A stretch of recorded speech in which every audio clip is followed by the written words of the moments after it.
أعوذ بالله من الشيطان الرجيم.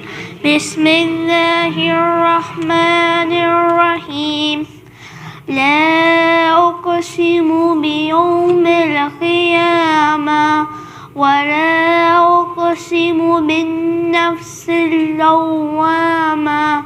أيحسب الإنسان أن نجمع عظاما بلى قادرين على أن نسوي بنانا بل يريد الإنسان ليفجر أمامه يسأل أيان يوم القيامة فإذا برق البصر وخسف القمر وجمع الشمس والقمر يقول الإنسان يومئذ أين المفر كلا لا وزر إلى ربك يومئذ المستقر ينبأ الإنسان يومئذ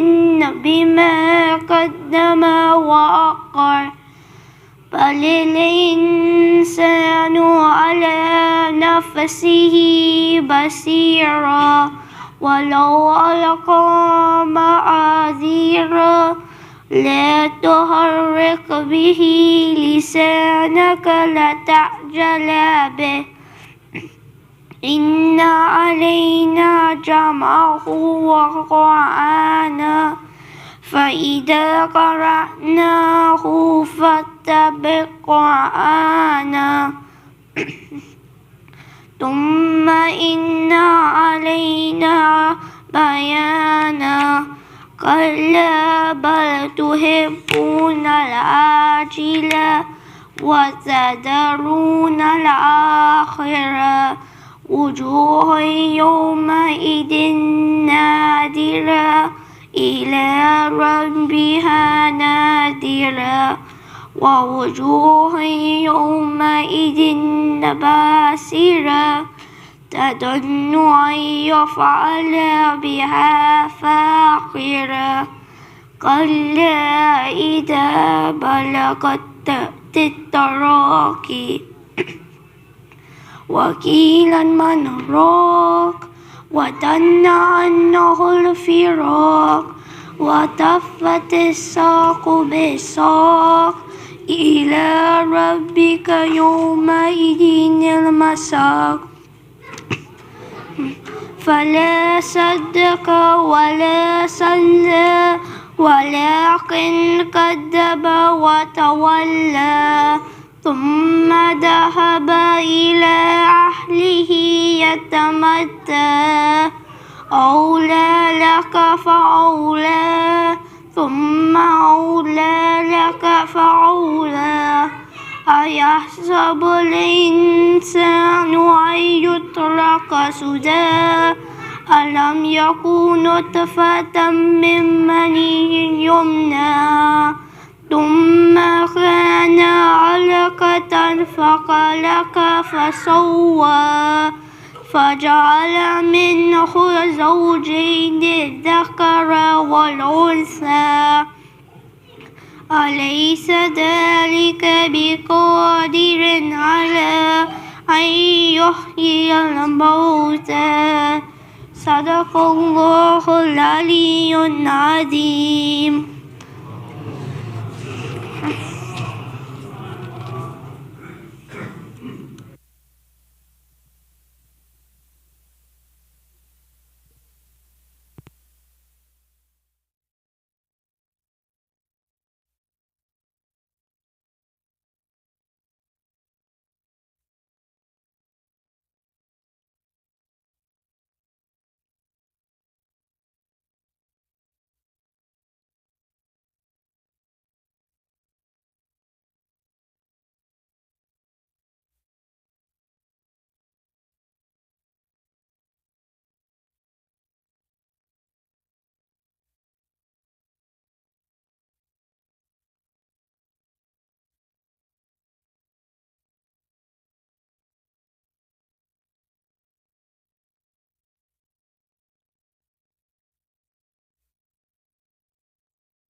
إن الله وملائكته يصلون على النبي يا أيها الذين آمنوا صلوا عليه وسلموا تسليما.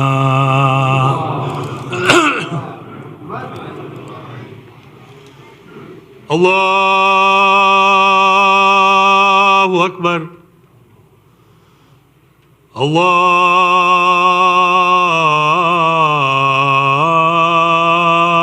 الله أكبر. الله أكبر. الله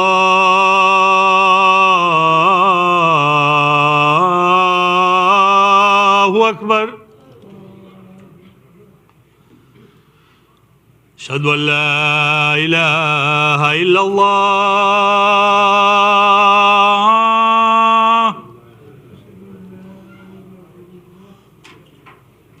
أشهد أن لا إله إلا الله.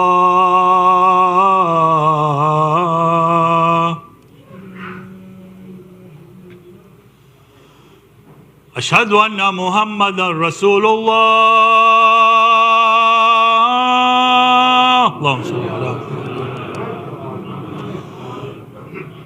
أشهد أن محمدا رسول الله.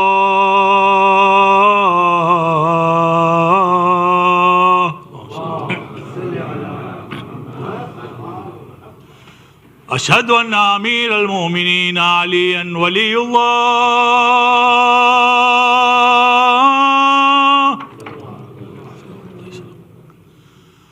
أشهد أن أمير المؤمنين عليا حجة الله.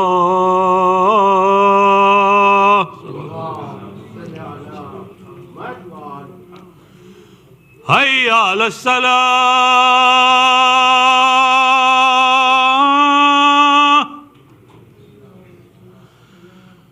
هيا على الصلاة.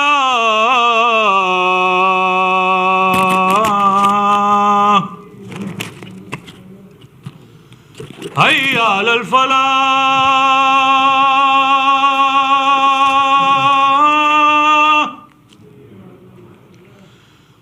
هيا على الفلاح.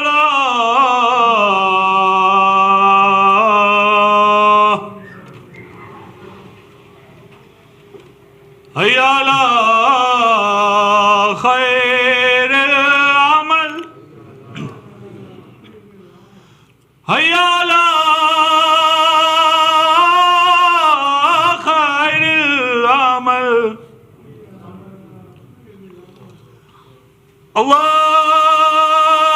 الله أكبر.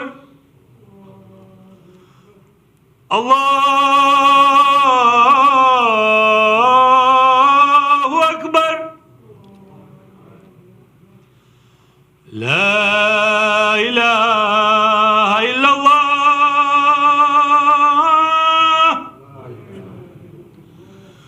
لا إله إلا الله.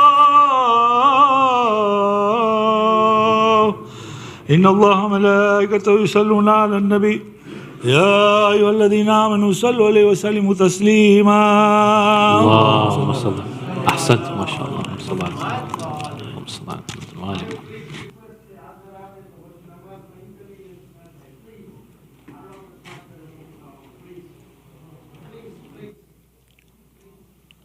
مصطفى. Mustafa. What's happening? What's happening? No, they're just telling people to come forward, so get ready for Salat. That's all. Oh, I thought they wanted to do namaz salah for someone that died or something. No. Oh, okay. We can just begin that?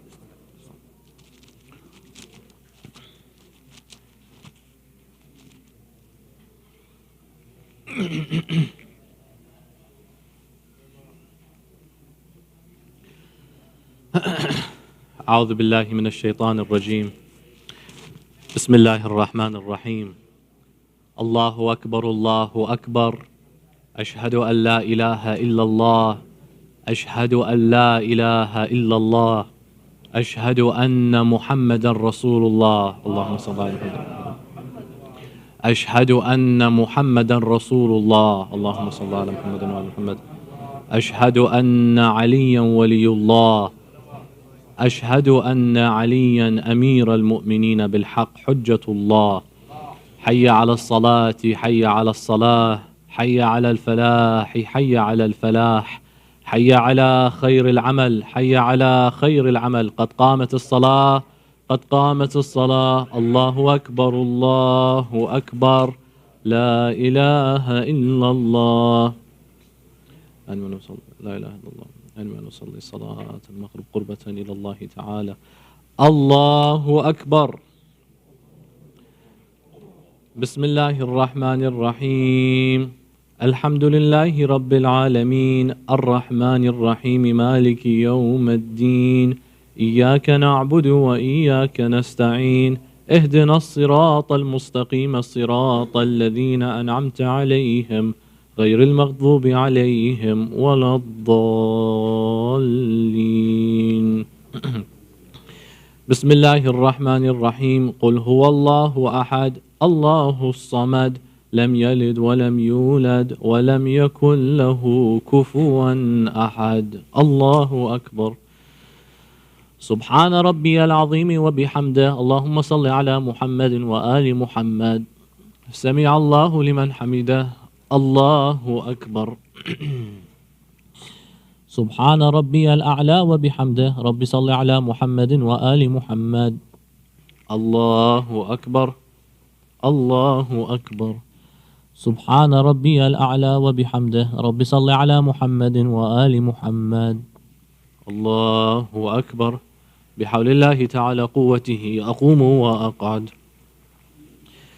بسم الله الرحمن الرحيم. الحمد لله رب العالمين الرحمن الرحيم مالك يوم الدين.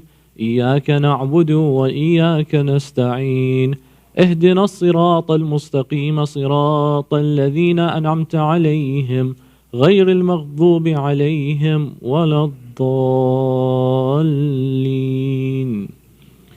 بسم الله الرحمن الرحيم.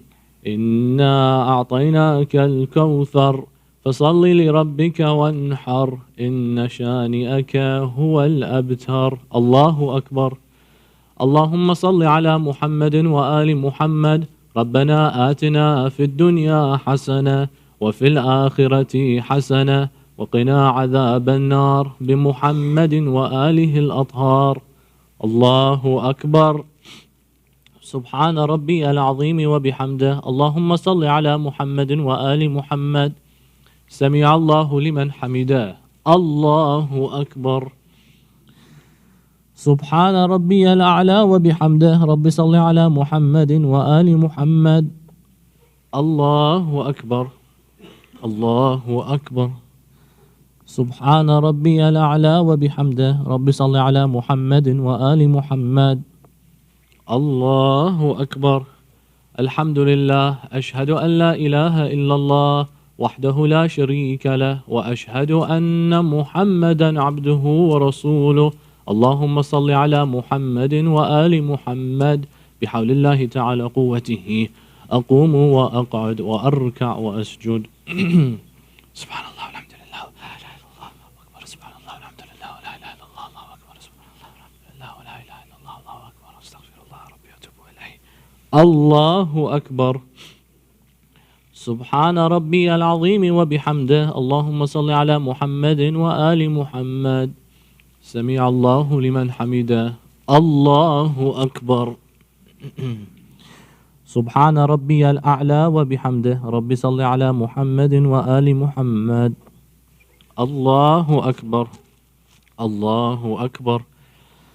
سبحان ربي الأعلى وبحمده. رب صل على محمد وآل محمد. يا ولي العافية أسألك العافية، عافية الدين والدنيا والآخرة بمحمد وعترته الطاهرة.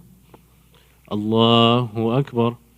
بسم الله وبالله وخير الأسماء لله. الحمد لله. أشهد أن لا إله إلا الله وحده لا شريك له وأشهد أن محمدا عبده ورسوله.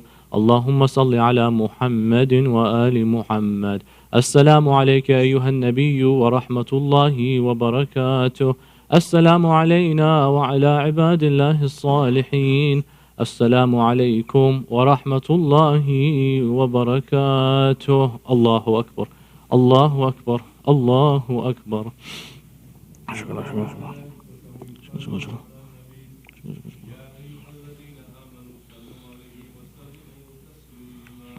اللهم صل على محمد. اللهم صل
اللهم صل على محمد وآل محمد وعجل فرجهم. اللهم صل على محمد وآل محمد.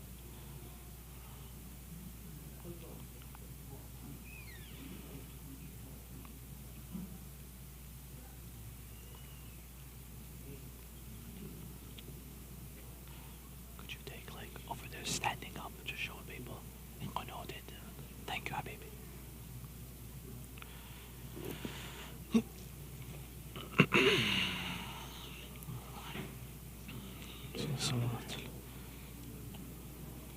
الله أكبر. بسم الله الرحمن الرحيم.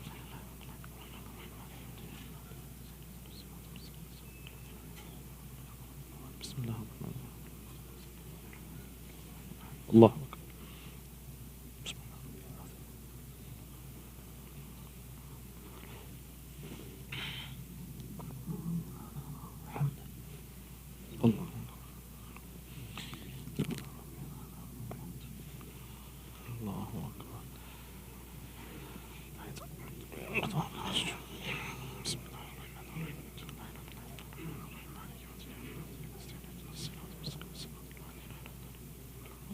بسم الله. اللهم صل على محمد. سبحان ربي العظيم.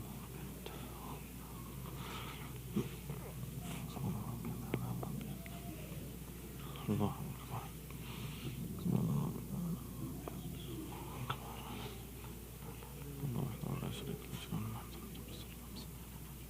السلام عليك أيها النبي ورحمة الله.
اللهم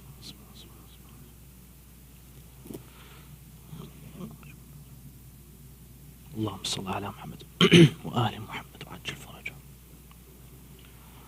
أعوذ بالله من الشيطان الرجيم. أفضل الذكر بسم الله الرحمن الرحيم. الله أكبر الله أكبر. أشهد أن لا إله إلا الله. أشهد أن لا إله إلا الله. أشهد أن محمدا رسول الله. اللهم صل على محمد وآل محمد. أشهد أن محمدا رسول الله. اللهم صل على محمد وآل محمد. أشهد أن عليا ولي الله. أشهد أن عليا أمير المؤمنين بالحق حجة الله. حي على الصلاة حي على الصلاة. حي على الفلاح حي على الفلاح. حي على خير العمل حي على خير العمل. قد قامت الصلاة قد قامت الصلاة. الله أكبر الله أكبر. لا إله إلا الله. أستغفر الله ربي وأتوب إليه. لا إله إلا الله حقا حقا. لا إله إلا الله إيمانا وصدقا. يا محسن قدام يا ذا الجلال والإكرام أن نصلي صلاة العشاء قربة إلى الله تعالى. الله أكبر. بسم الله الرحمن الرحيم. الحمد لله رب العالمين الرحمن الرحيم مالك يوم الدين. إياك نعبد وإياك نستعين. اهدنا الصراط المستقيم صراط الذين أنعمت عليهم غير المغضوب عليهم ولا الضالين. بسم الله الرحمن الرحيم. قل هو الله أحد الله الصمد لم يلد ولم يولد ولم يكن له كفوا أحد. الله أكبر. سبحان ربي العظيم وبحمده. اللهم صل على محمد وآل محمد. سمع الله لمن حمده. الله أكبر. سبحان ربي الأعلى وبحمده. رب صل على محمد وآل محمد. الله أكبر. الله أكبر. سبحان ربي الأعلى وبحمده. رب صل على محمد وآل محمد. الله أكبر. بحول الله تعالى قوته أقوم وأقعد. بسم الله الرحمن الرحيم. الحمد لله رب العالمين الرحمن الرحيم مالك يوم الدين. إياك نعبد وإياك نستعين.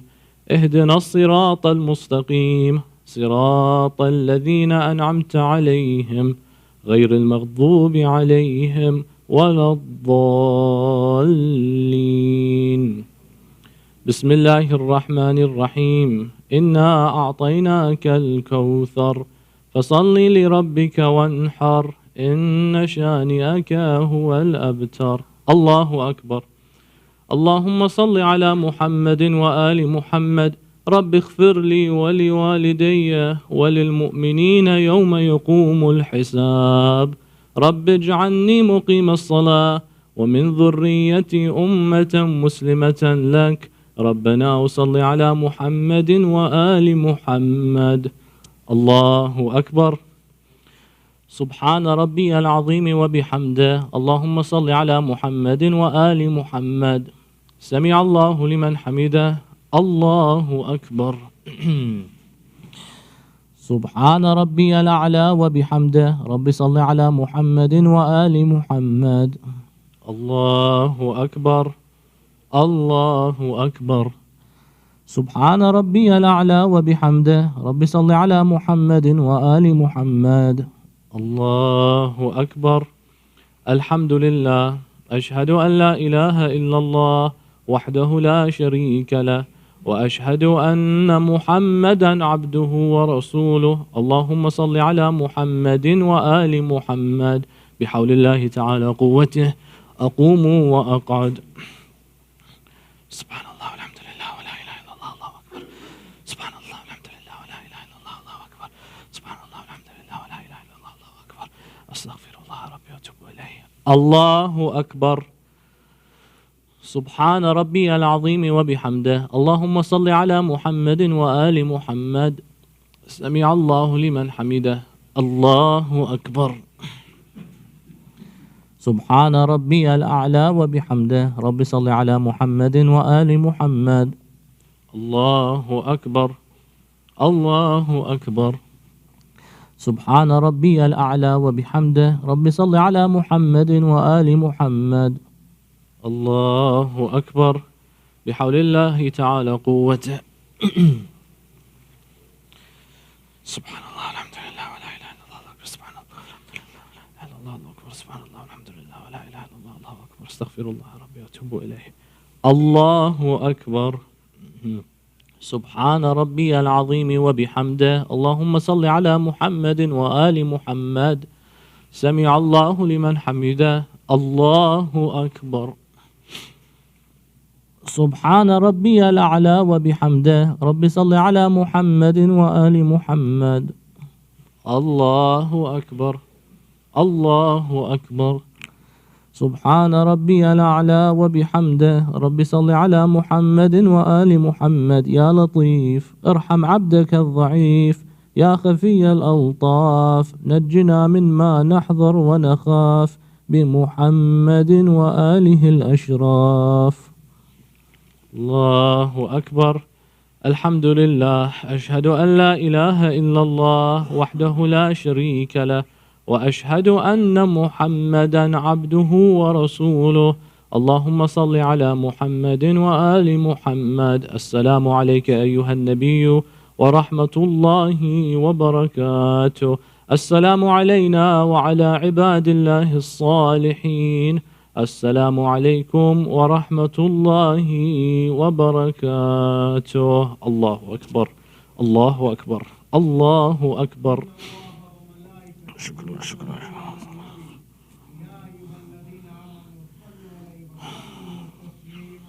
اللهم صل على محمد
برشنشاہ کائنات امام زمانہ صلوات.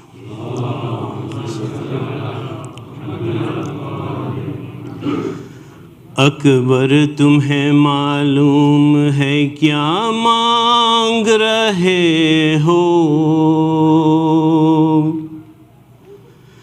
تم باپ سے مرنے کی رضا مانگ رہے ہو. اکبر تمہیں معلوم ہے کیا مانگ رہے ہو، تم باپ سے مرنے کی رضا مانگ رہے ہو. اس عالم غربت میں تمہیں جانے دوں کیسے، اس دشت مصیبت میں تمہیں جانے دوں کیسے، اس وقت قیامت میں تمہیں جانے دوں کیسے. اے لال جو تم اذن وغا مانگ رہے ہو، تم باپ سے مرنے کی رضا مانگ رہے ہو. کیا گزرے گی اس باپ کے دل پر نہیں سوچا، تو نے یہ میری جاں علی اکبر نہیں سوچا. مر جاؤں گا میں تجھ سے بچھڑ کر نہیں سوچا، تم مجھ سے ضعیفی کا عصا مانگ رہے ہو، تم باپ سے مرنے کی رضا مانگ رہے ہو. دل روتا ہے نظروں سے اگر دور ہو بیٹا، کس طرح جدائی تیری منظور ہو بیٹا. تم ہی میری آنکھیں ہو میرا نور ہو بیٹا، مجھ سے میری آنکھوں کی ضیا مانگ رہے ہو، تم باپ سے مرنے کی رضا مانگ رہے ہو. ایک روز تجھے آن کے مانگا تھا پھوپھی نے، 18 برس نازوں سے پالا تھا پھوپھی نے، بیٹوں سے بھی زیادہ تمہیں چاہا تھا پھوپھی نے. احسان جو زینب نے کیا مانگ رہے ہو، تم باپ سے مرنے کی رضا مانگ رہے ہو. سر تیرا بھی جس وقت چڑھے گا سر نیزہ، ہوگا سر میدان جدا سر بھی تمہارا. ہم شکل پیمبر کا گلا کاٹیں گے آدھا، گویا میرے نانا کا گلا مانگ رہے ہو، تم باپ سے مرنے کی رضا مانگ رہے ہو. بابا مجھے معلوم ہے کیا مانگ رہا ہوں، ایک باپ سے میں نے کی رضا مانگ رہا ہوں، بابا مجھے معلوم ہے کیا مانگ رہا ہوں، ایک باپ سے میں نے کی رضا مانگ رہا ہوں۔ بابا مجھے اماں نے بھی کچھ درس دیا ہے، آداب وفا سے مجھے آگاہ کیا ہے، پہلے میں مروں آپ سے وعدہ یہ لیا ہے، بس اس لیے میں نے کی رضا مانگ رہا ہوں، ایک باپ سے میں نے کی رضا مانگ رہا ہوں۔ ہے آپ تو بابا بن خاتون قیامت، اور ماں ہے میری اپنا سی ایک پہ کر عصمت، کیا سینے میں اس پہ نہیں کچھ جلب ہے عصمت، میں مادر مزتر کا کہا مانگ رہا ہوں، ایک باپ سے میں نے کی رضا مانگ رہا ہوں، بابا مجھے معلوم ہے کیا مانگ رہا ہوں، ایک باپ سے میں نے کی رضا مانگ رہا ہوں، ایک باپ سے میں نے کی رضا مانگ رہا ہوں۔ صلوات علی محمد وآل محمد۔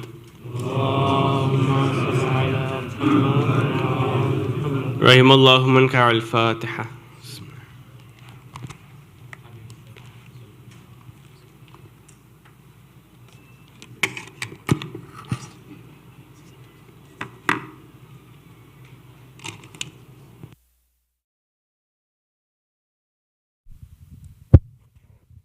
محمد وآل محمد صلوات۔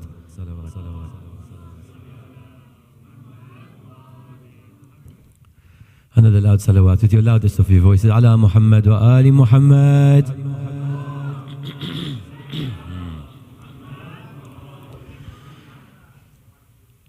Hay hay Ali Akbar. Hay hay Ali Akbar. Kehti ماں خوں بھری میت سے لپٹ کر،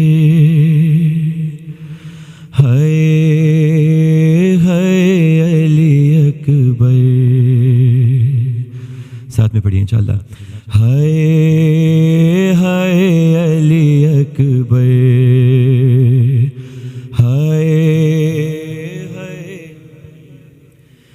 کہتی تھی یہ ماں خوں بھری میت سے لپٹ کر،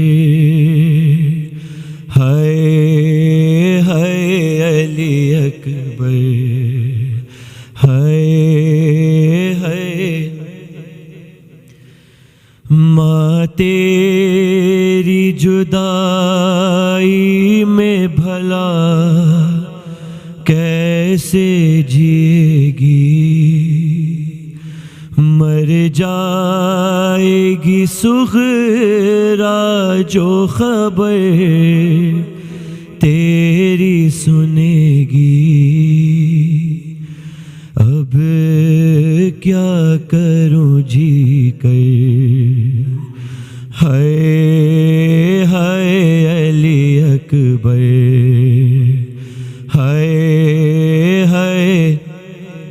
ماشاءاللہ بلند آواز سے، ہے علی اکبر، ہے علی، پہلے تو ایک ایک آواز پہ اٹھ جاتے تھے بیٹا،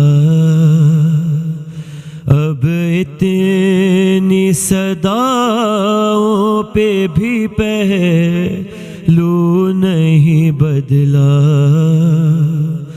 کیا ہو گیا دلبر، ہائے ہائے علی اکبر، ہائے ہائے علی اکبر، ہائے تم ہچکیاں لے لے کے جو دم توڑ رہے ہو، موما سے ہمیشہ کے لیے موڑ رہے ہو، کیوں روتے ہو دلبر، ہائے ہائے علی اکبر، ہائے ہائے علی، ماشاءاللہ بلند آواز سے ہائے آئے جو ہمیں لوٹنے خیمے میں ستمگر، ماں دے گی صدائے علی اکبر، علی اکبر، ہر چھن جائے گی چادر، ہائے ہائے علی اکبر، ہائے ہائے علی اکبر، ہائے جب کوئی جوان لاش نظر آتی ہے محشر، ایک یاد سوئے کرب و بلا جاتی ہے محشر، دل روتا ہے کہہ کر، ہائے ہائے علی اکبر، ہائے ہائے کہتی تھی یہ ماں خوں بھری میت سے لپٹ کر، ہائے ہائے علی اکبر، ہائے اور محمد و آل محمد صلوات۔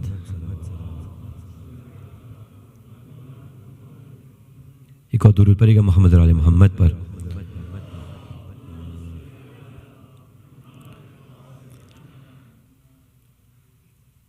روز آ کے مصلی پہ کہتی ہے ماں، روز آ کے مصلی پہ کہتی ہے ماں، ہو میرے لال اکبر کہاں،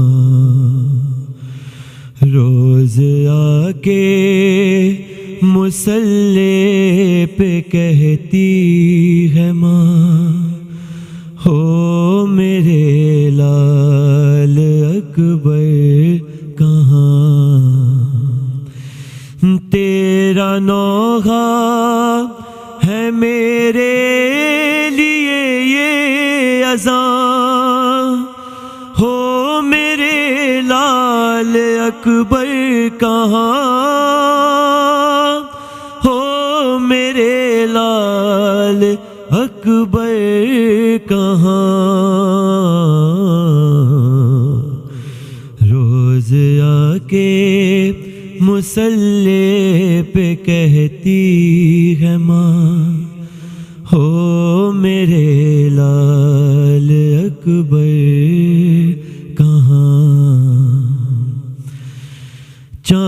چاند سا اپنا چہرہ دکھا دو مجھے، یا تو آواز اپنی سنا دو مجھے، اب تو سانسیں بھی خنجر ہے میرے لیے، زندگی سے رہائی دلا دو مجھے، میرے پیروں کی اب کاٹ دو بیڑیاں،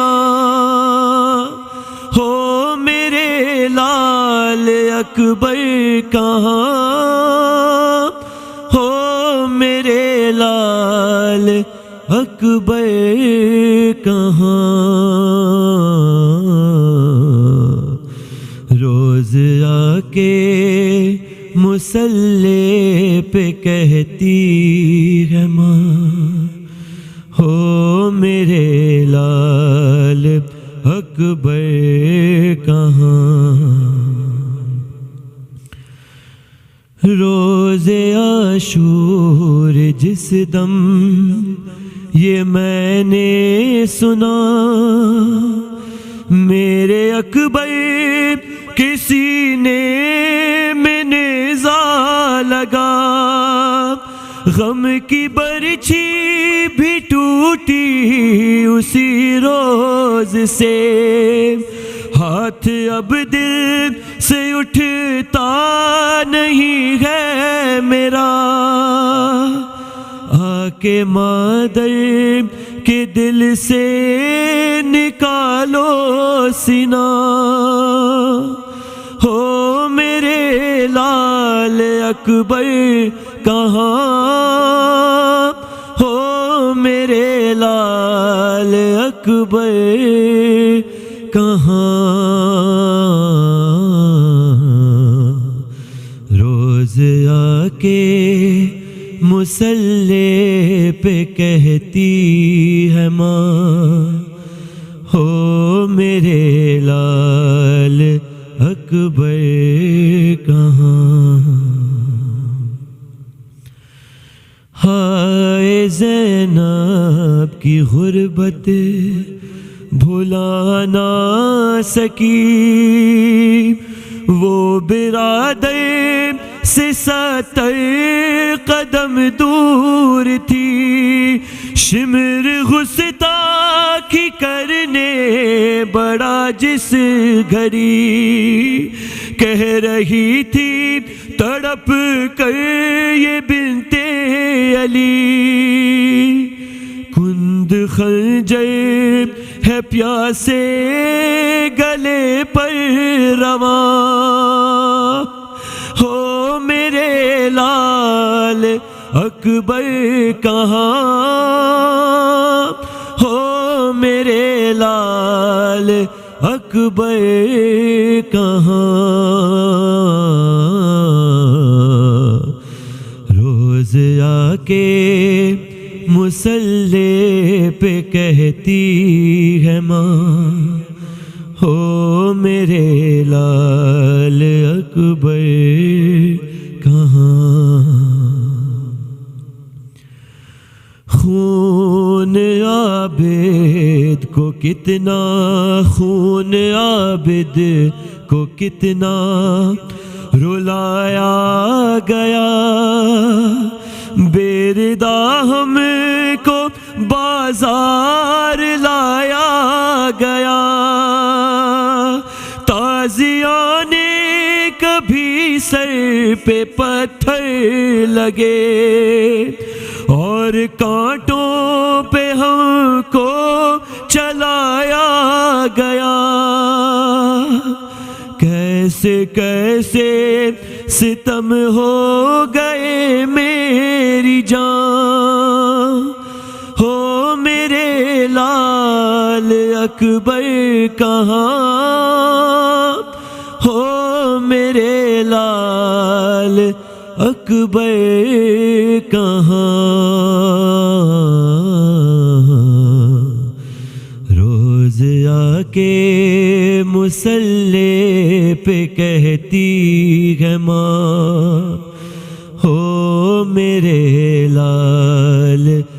अकबर कहाँ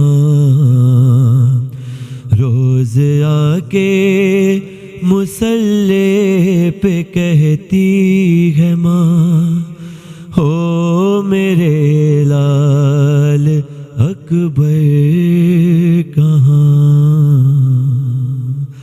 और मोहम्मद व आली मोहम्मद सलावत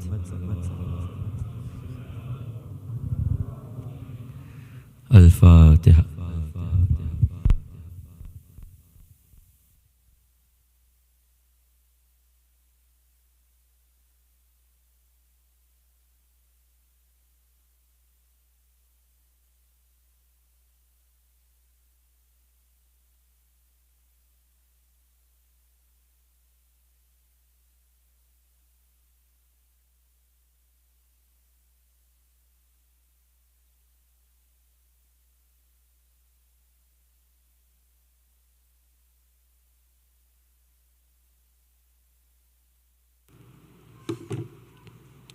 Bismillahir Rahmanir Rahim.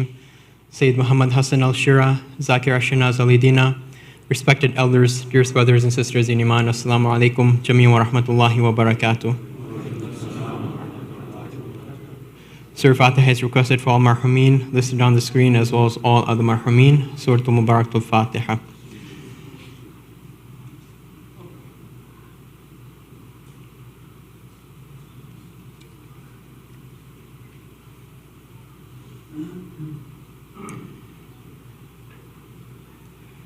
Dua Shfa Memories is requested for all those in need here and elsewhere, as well as those listed on the screen. Let us recite together. Bismillahir Rahmanir Rahim. Amma yujibu al-mustarra idha da'ahu wa yakhshifu as-su'. Amma yujibu al-mustarra idha da'ahu wa yakhshifu as-su'. Amma yujibu al-mustarra idha da'ahu wa yakhshifu as-su'. أما يجيب المضطر إذا دعاه ويكشف السوء أما يجيب المضطر إذا دعاه ويكشف السوء Ya Allah. A kind reminder that the Muharram and Safar Fund is open and a donation of $300 per family is humbly requested. An email regarding the launch of the parking permit has been sent out. Please register for your parking permits using the link contained in the email. This link is also currently on the screen for your reference. A reminder, if we could please put our cell phones away during the Majlis, unless it's an emergency, so we could pay attention to Sayyid's Majlis. Let us now invite Sayyid Muhammad Hassan Alsheraa to please come forward for tonight's Majlis. Wa Muhammad wa Muhammad Salawat.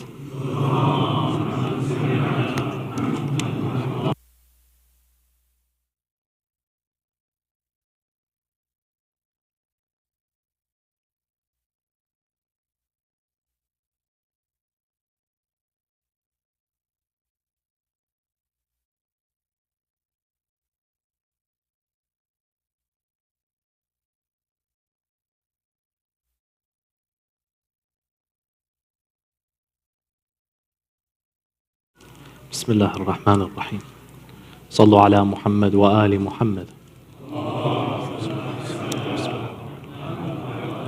A second for the love of al-Baneen.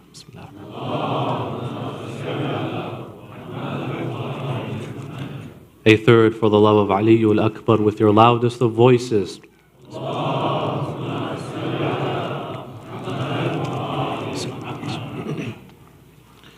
أعوذ بالله من الشيطان الرجيم أفضل الذكر بسم الله الرحمن الرحيم. Close that door if you don't mind.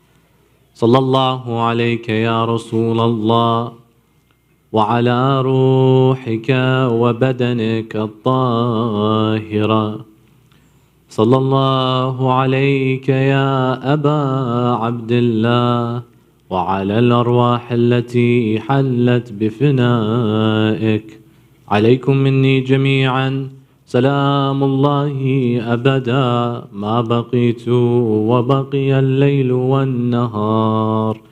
Tonight's the night of his beloved boy Al-Akbar. السلام على الحسين وعلى علي ibn all together وعلى أولاد وعلى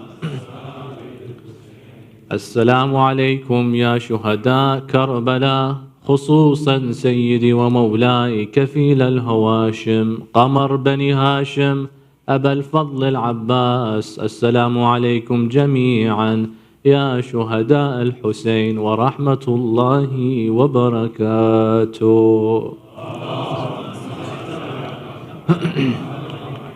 أما بعد، يقول الله في كتابه الكريم: بسم الله الرحمن الرحيم. يقول الله في كتابه الكريم: بسم الله الرحمن الرحيم. قد سمع الله قول التي تجادلك في زوجها وتشتكي إلى الله والله يسمع تحاوركما إن الله سميع بصير. آمنا بالله. صدق الله العلي العظيم. صلوا على محمد وآل محمد.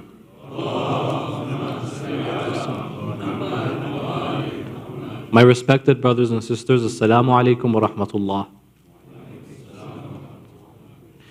The subject regarding masculinity and femininity, masculine traits, feminine traits, toxic and feminine masculinity, or feminine traits that are considered toxic, is a widely discussed area within the field of academia today.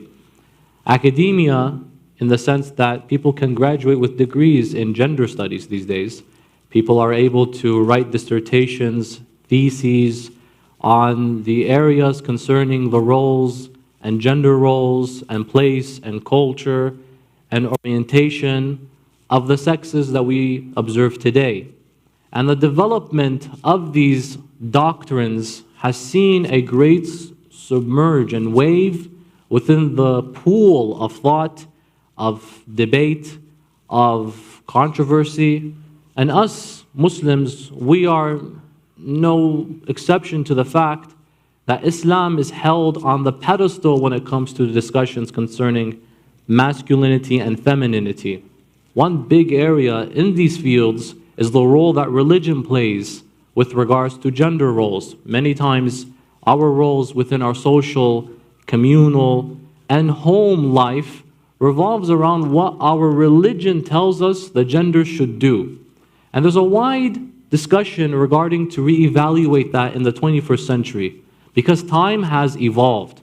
Many of us have heard this before, that it's time to move on. There's a development. What you're talking about between gender roles is something archaic, medieval. You need to upgrade yourself. This concept or the conceptualization of gender roles has to be put to the side, because in the world we live in today, the fast-paced dunya that we live in, this generation, we don't recognize these. We have now equated the genders to the degree where virtually a lady can accomplish ultimately almost anything a man can. And what was restricted upon the men with regards to expression of femininity is now seen as something unrestricted, something that's open, in fact invited. What is the Islamic stance on gender roles, Islamic masculinity and feminine identity? Because like we mentioned, Islam is put on a pedestal, more so than Christianity, more so than Buddhism, more so than any other religion. We might be even potentially alongside our Judaistic cousins, because we are seen as one of the few beliefs that actually practice the doctrines that we hold today. We all understand that if there are any two religions that really dominate a lifestyle, it's these two. Judaism, where they will deprive themselves from certain types of food, even electricity, on Saturday, the Sept. And Muslims, where it's not just the Saturday, it's every other day that we will deprive ourselves from certain foods that are impermissible to consume. So kosher, but our kosher is halal throughout the entire year, 375 days of the year. Electricity, these are this and that, whatever is deemed impermissible in these areas, we will deprive ourselves. Now today, people are reevaluating these roles within masculinity and femininity. What does Islam have to say in regards to these issues? And one of the best ways to begin looking at this is, don't go look further than the Holy Quran Al-Kareem. The Holy Book has expressed it very clearly, that if you want to know Allah's opinion on the way of life of men and women, here are some explanations. Some of these explanations are given straightforward. الرجال قوامون على النساء, for example. Others are coming from the angle of story example. For example, قد سمع الله قول التي تجادلك في زوجها.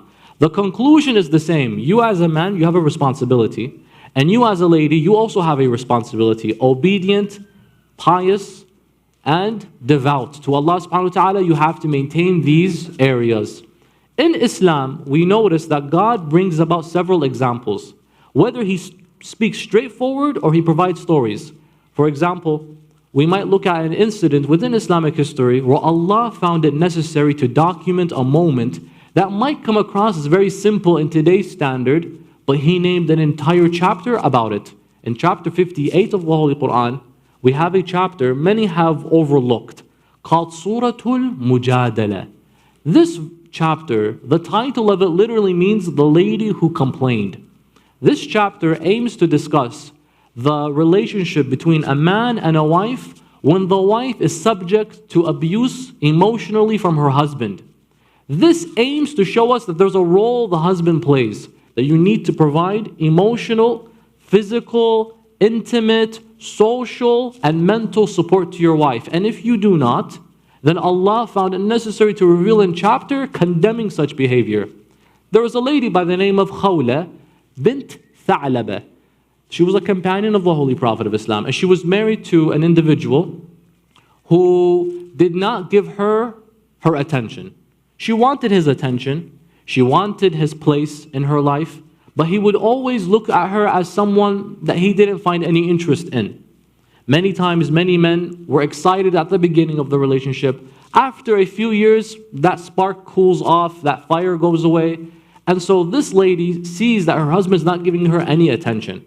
And he's spending his time with other people. Now, what's the common narrative today? Men in Islamic theology are allowed to marry multiple. And so that means that your wife originally can be seen as neglected because you have others to go put your attention in. Rasulullah showed us through the Holy Quran that that's not the case. If your wife feels like she is being deprived of your attention, God will condemn it in an entire chapter. In fact, He'll name the chapter, the woman that pleaded to Allah. If you find yourself in this situation, it would be impermissible for you to continue in such affairs. No pun intended, by the way. To continue in such endeavors. To pursue whatever you want under the guise of what? Halal. It's my right. Because many people bring this case.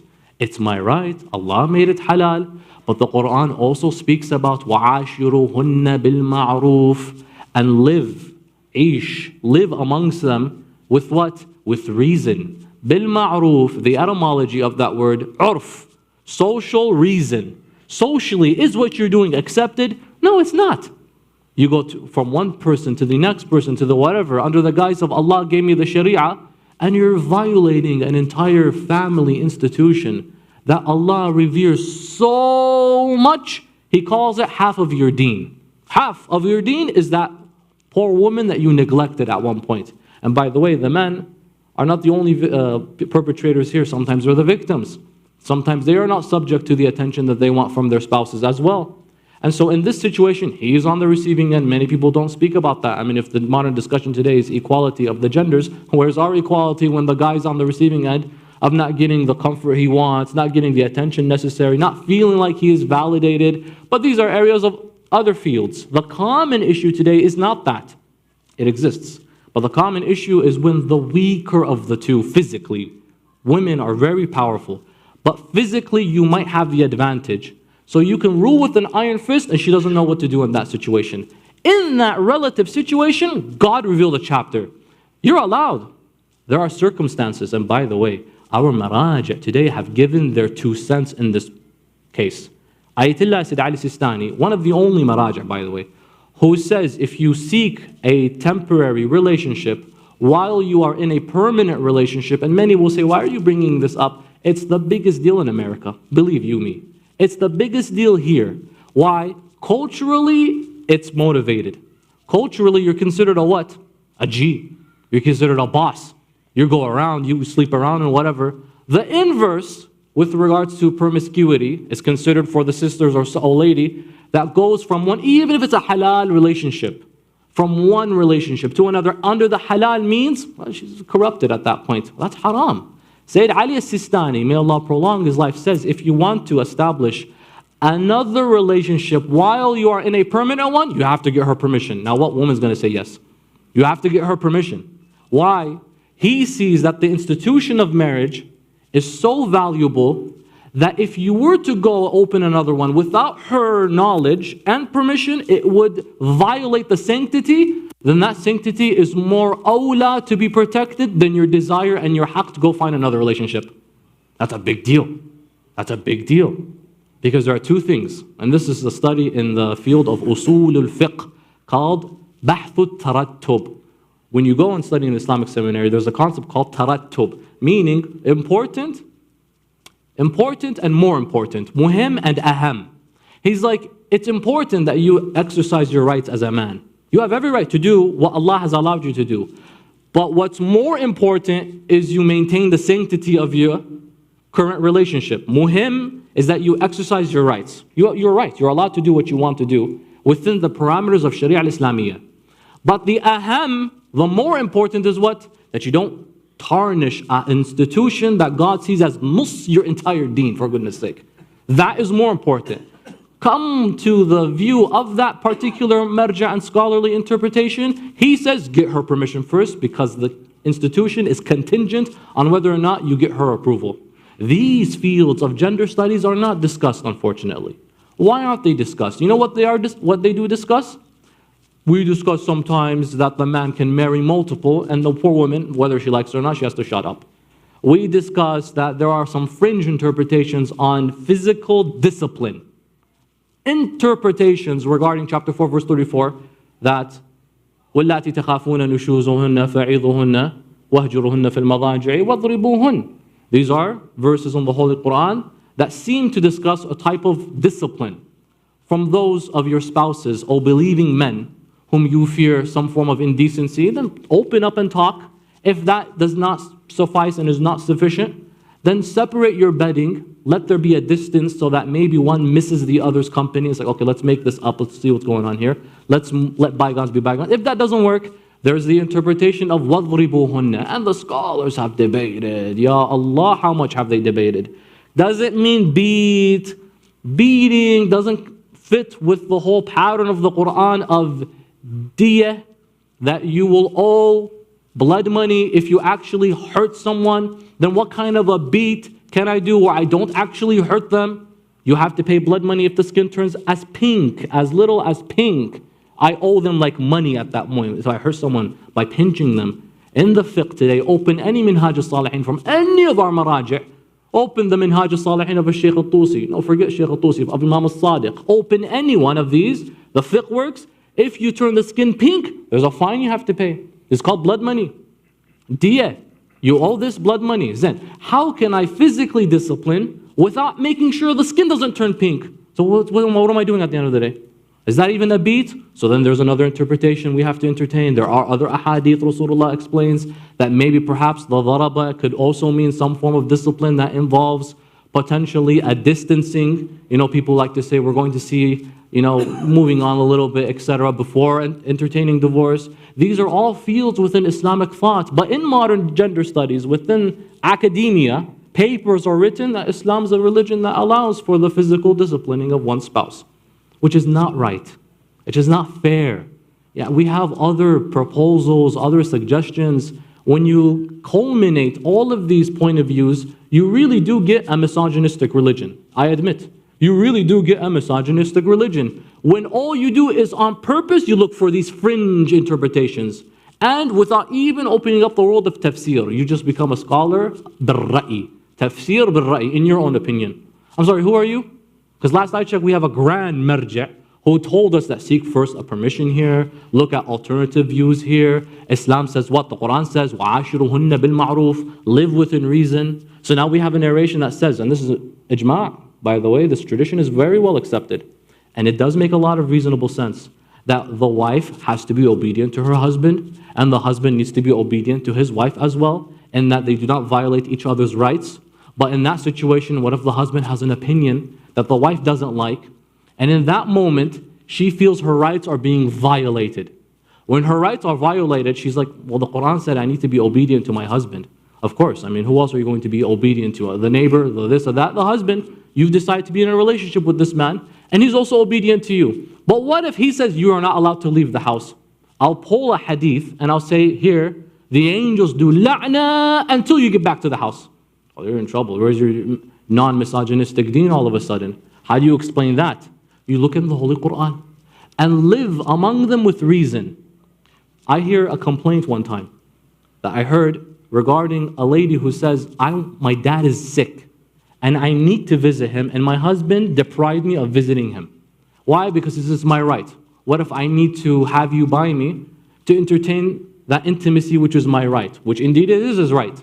But is it reasonable what you're doing at this moment? This is her father, for example. He was like, no, I don't care what she thinks. It's my right, it's my right. And literally, she feels that she is subject to oppression. If you were to present the ayah of the Holy Quran in Surah Al-Baqarah, in Surah Al-Nisa that says, and live among them with reason, does that conflict with the ayah? Was there any reason here? Did you sit and listen, or did you just let yourself become this brute all of a sudden?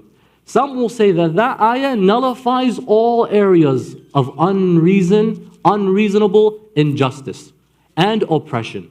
So you have to be someone of reason all of a sudden now. It's a principle. Allah didn't say, for example, and if they want to leave, let them leave.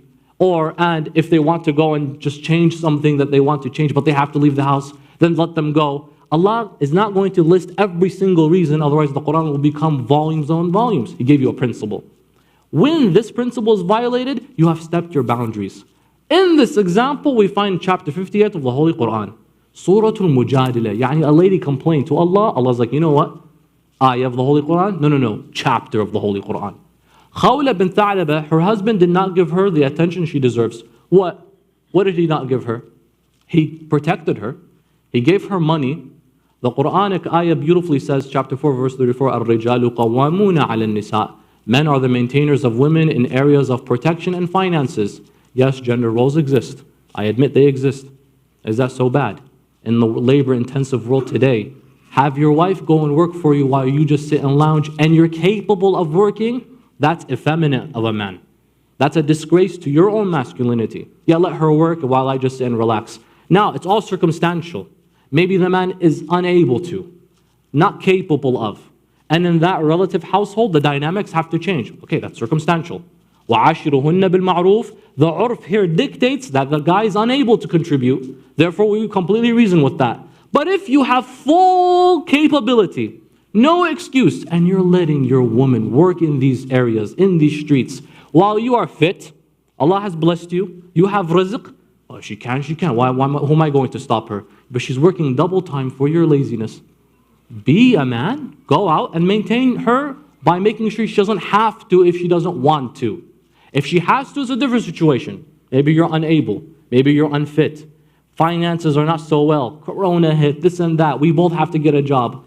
I got hurt, she's the only one. That's totally fine. You within reason. Now in this chapter of the Holy Quran, this guy was doing everything for his wife, except giving her the emotional support that she wanted. You know, just that, emotional support, intimate emotional support, social, sit down with us, you don't even talk to me.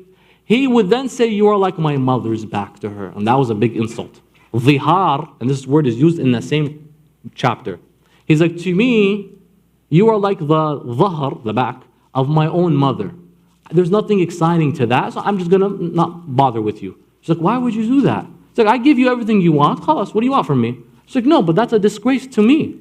As your wife who is here to protect you and safeguard you, obedient and devout, that's not fair. Like, everything you want, I gave you. What else do you want? She went to Rasulullah and complained.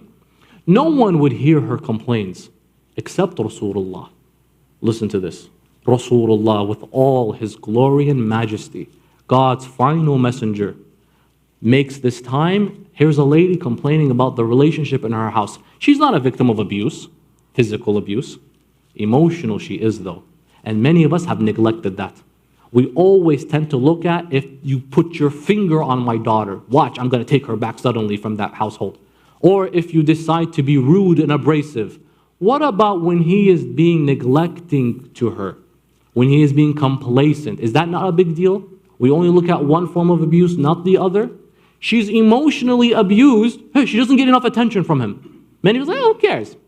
Ladies always want attention. Well, that's misogynistic all of a sudden. This religion was built on reason, not priority of the sexes. Why? Because Allah revealed in the Holy Quran, Ya ayyuhan nas, inna khalaqnakum min dhakarin wa untha. Not, we have created you more superior in one gender over the other. We created you from male and female. The discussion of sexism, throw it against the wall. There is no superiority. Instantly go away. وَجَعَلْنَاكُمْ شُعُوبًا وَقَبَائِلٍ. Nations and tribes. Racism, now throw it away. Look, Allah's going through all of these social issues we live on a day-to-day basis and we see today. إِنَّ أَكْرَمَكُمْ عِنْدَ اللَّهِ أَتْقَاكُمْ. If the most close to Allah from among you are the ones that are most God-conscious of Rabbul Alameen, not the male, not the female. But the modern dynamic today dictates that there are responsibilities both have to fulfill. Both have to fulfill. She went and complained. Emotional support, something people find as very petty. You're going to waste the Prophet's time? It's like, imagine today someone has a poor dynamic with their husband at home, and she goes to the Grand Marja somewhere in Qom or Najaf, right? And over this, the Marja makes like a whole hour, talk to me, what's going on? He's not giving me the attention. Some people will look down upon that. Why are you wasting the man's time? But that's not the case. Our scholars have their doors open for our wonderful believers practicing, and they see any area that is a blemish in their relationship, feel free to talk to these wonderful leaders of ours, brothers and sisters.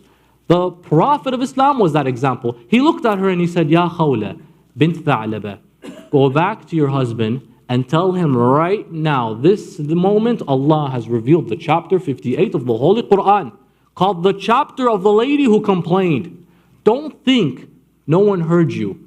And that's the worst, by the way. Because there are people that live their lives thinking no one can hear my issues. Who's going to hear my problem? Due to the backlash, I can come out, but there's backlash I worry about. My family thinks I'm living like on a rainbow with this relationship. I don't want them to know that something bad is actually going on the side, that he's going here, he's going there, or she's going here, she's going there. I can't talk. That's going to look bad on me. What kind of man are you when your wife is like this? What kind of woman are you when your husband is doing this? What can I say? Who do I go to? Rabbul Alameen says, I hear you. قَدْ سَمِعَ اللَّهُ. Allah has heard. By the way, one ayah, 3 times Allah says, I hear, I hear, I hear. قَدْ سَمِعَ اللَّهُ قَوْلَ الَّتِي تُجَادِلُكَ فِي زَوْجِهَا وَتَشْتَكِي إِلَى اللَّهِ وَاللَّهُ يَسْمَعُ تَحَاوُرَكُمَا إِنَّ اللَّهَ سَمِيعٌ بَصِيرٌ. Allah hears the complaints that you, O lady, make when you make that complaint regarding your husband. وَتَشْتَكِي إِلَى اللَّهِ. And you complain to Allah regarding it. Wallah. This is something, we say wallah sometimes, and we overuse it, really. It's like, wallah, I'll beat you in volleyball. Wallah, I'll do this. Wallah, wallah. Relax. Just make your point. Wow, swearing so much in Allah's name. Chill. Wallah, wallah, wallah. But sometimes, you know, one time they say, Amirul Mu'mineen, salawatullahi wa salamuhu alayh,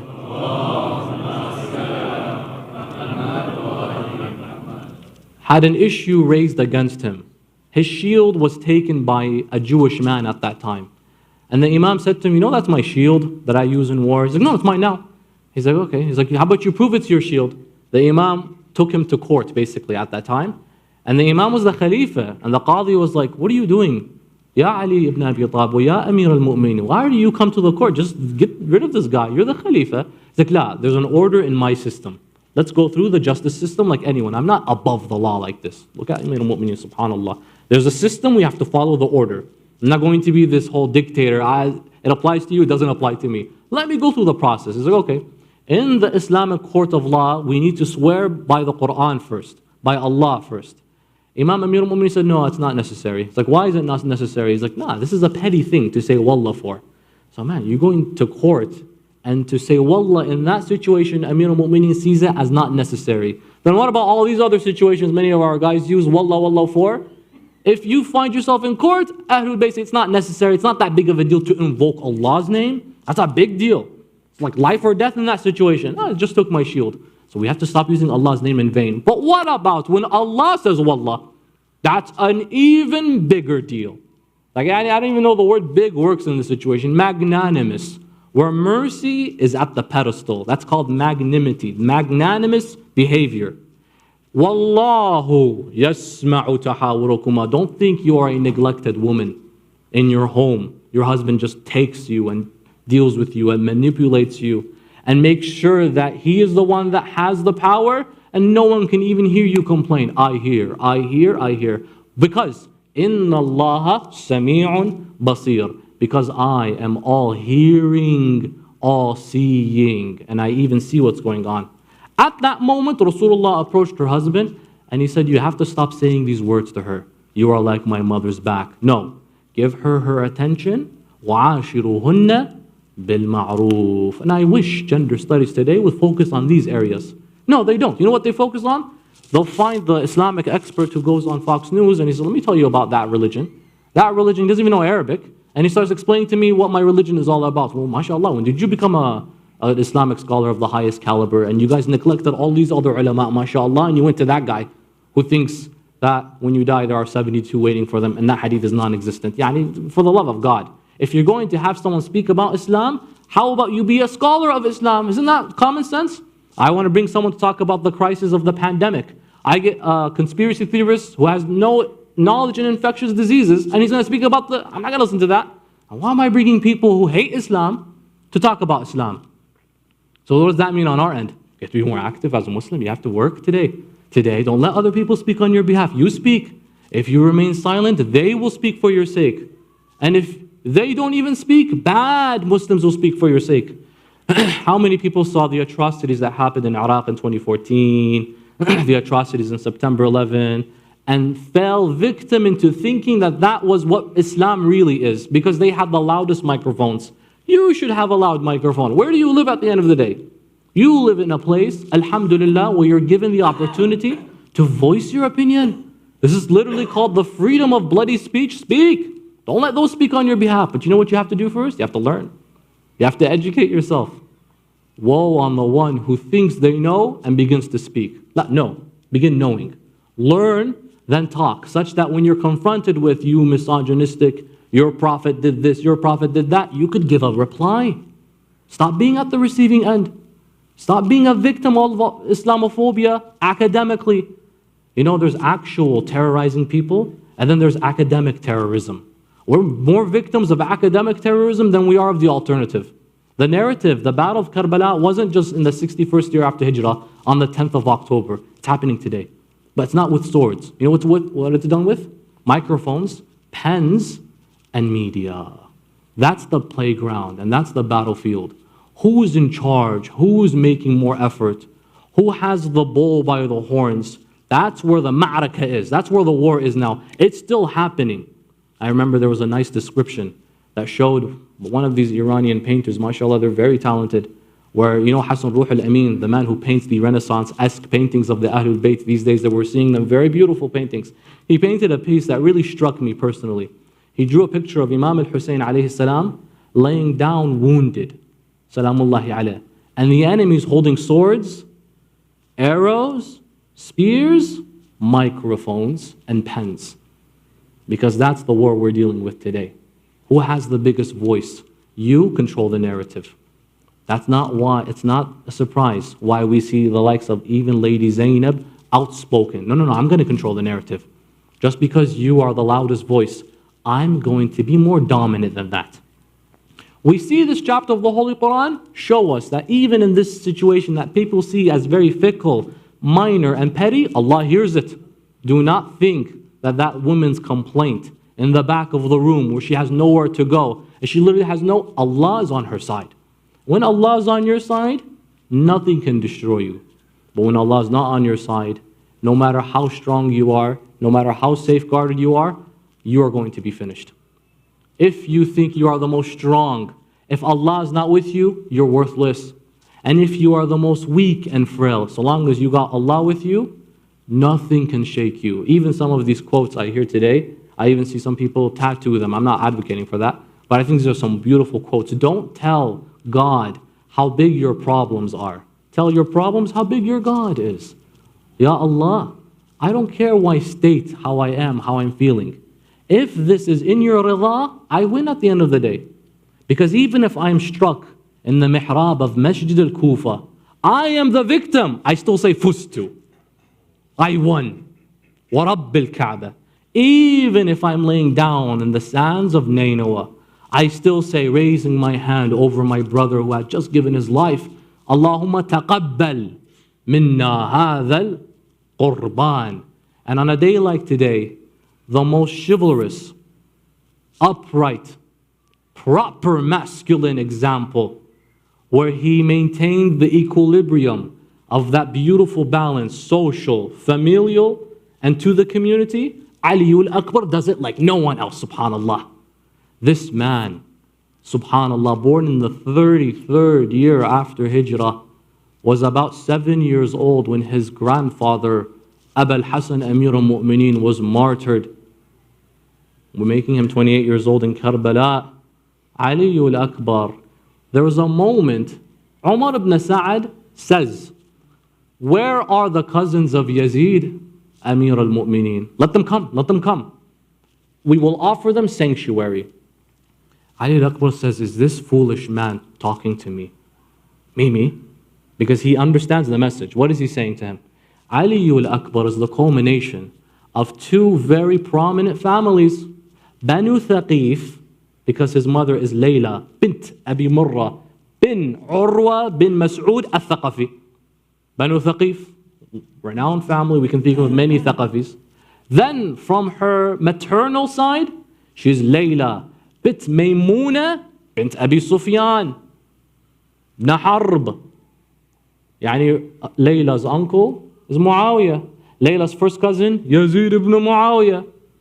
Even if you look at Abi Faraj al-Asfahani in his material, not a Shia collection of traditions, but he mentions, Muawiyah says to his people in front of him in the court of Sham, who do you think is awla bil khilafati minni?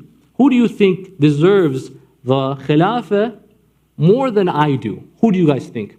They all said, no one. You are the most qualified for this seat to be the khalifa. He's like, no, you're actually all wrong. Abi Faraj al-Asfahani mentioned this, by the way. Wonderful scholar from that worldview. He maintained a lot of traditions. Some of them we reject, others of them we reflect on. He says, no, not me. Don't think I'm the most deserving of this. It's Ali ibn al-Hussein. Many people don't know that. Ali al-Akbar, Muawiyah says he actually deserves this khilafah. How many of us have thought about that for a second? Why? He says because Ali al-Akbar has three things. Number one, he is the product of the bravery of Bani Hashim. His grandfather's Ali ibn Abi Talib. No, don't say anymore. That's it. Just stop right there. His granddad, Ali. Khalas. Nothing can stand in his way. That's one. Two, he has the legacy of the Thaqafi side too, because his mother. And he has the generosity, quote unquote, he says it, generosity of Bani Umayyah, because his mom's maternal side is Abi Sufyan. So he has all of these three qualities. He's actually more deserving of the seat. Imam Hussein, on the day of Ashura, saw that his son was being told, go to that side, because he's related to Yazid from that side. Technically, his mom's first cousins, right?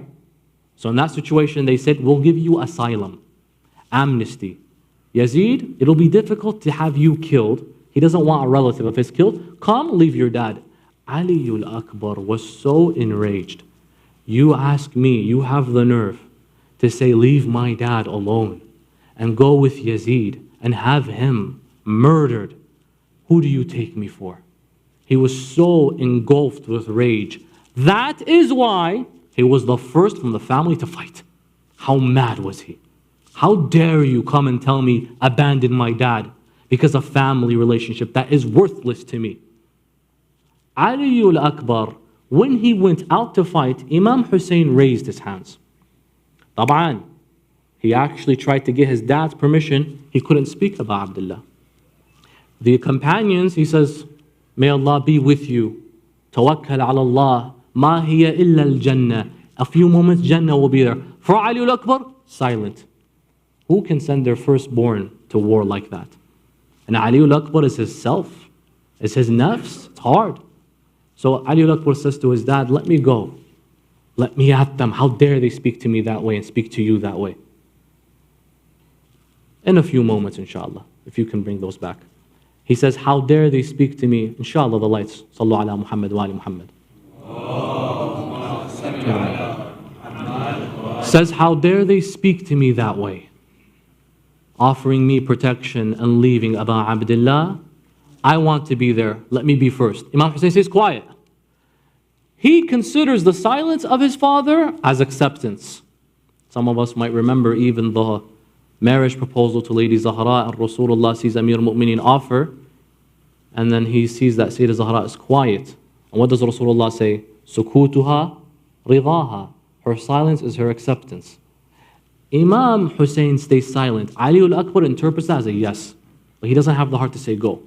And by the way, Ali al-Akbar, we just said earlier, he's the culmination of these of which people would die to have an ounce of that legacy. He goes. He fights.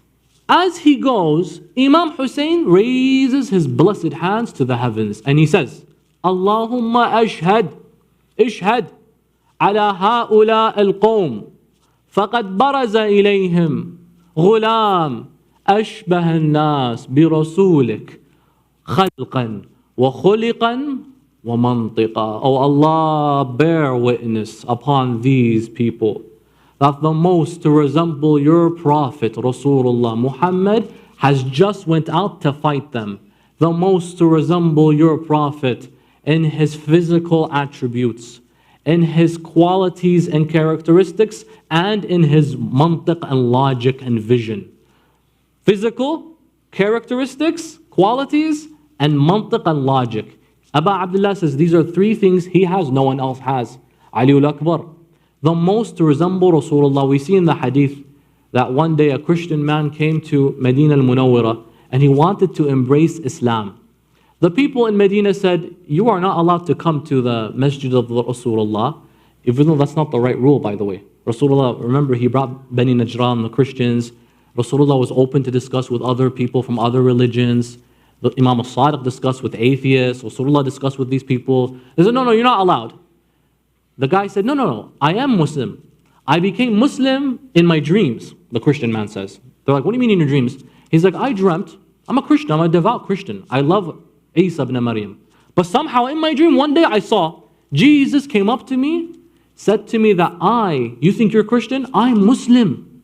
Go embrace Islam. What are you waiting for? Go to the Prophet of Islam and pledge your allegiance and become Muslim before you die. He woke up, he's like, I need to be a Muslim. Jesus told me. He goes to Medina, they say, well, the Prophet has died. You're a bit late. The man says, who can I go that reminds me of him? Because I saw him in my dream too. Jesus said, go to Muhammad, and he saw him in his dream. Salawatullahi wa salamuhu alayh. They said, look, he died. What do you want now? He's like, give me to the closest to resemble him. They take him to Imam al-Hussein. Imam Hussein receives them with open arms. Not this, you Christian, you that. No, come. Let me speak with you. You're interested in Islam, and that's how we should all be open. Open. Don't be that closed door policy, for goodness sake. Who do you think you are? Rasulullah opened his doors to even the mushrik and the kafir. Be more open. I know people today, they may be even Shi'i, but have a different interpretation on history. Get the heck out of my face. How dare you're the people that believe in this, that practice this, that sha'ira, no, but stop. We are Muslims, brothers and sisters. Khalas, we're not even Muslims, forget that. Are we not equals in humanity? As Amir al-Mu'mineen says, النَّاسُ صِدْمَانِ أَمَّا أَخٌ لَكَ فِي الدِّينِ أَوْ نَظِيرٌ لَكَ فِي الْخَلْقِ. People are too, your brothers in religion. If they relate to you on that, they're your brothers. If not, they're your equals in insaniyya and humanity. See them for that. Imam Hussein receives them. And he says, tell me about your dream. He says, in my dream I saw Isa ibn Maryam. He said, become a Muslim, embrace that man. Give him allegiance. I looked and it was your prophet. He said, but they tell me that he is dead now. He says, do you want to actually see someone that resembles him the most? He says, yes. He called Ali Akbar, come here. Ali al-Akbar came in. The hadith says he was dressed up where his face was covered and concealed. He opened it. That man, the hadith maintains that he instantly fainted. Subhanallah. He fainted and he woke up. When he came back, Imam Hussein said to him, what do you say? He says, Subhanallah, he looks exactly like the Prophet in my dreams. Ali al-Akbar, from his physical attributes, resembled Rasulullah. Then his qualities and characteristics. Very briefly, when Ali al-Akbar was living with his mother in the city of Kufa, Layla, he would tell his mom, "Oh mother, always take the logs of wood, and if you're going to cook, put it in the chimney and cook." She would say, "Why do you insist I cook like that?"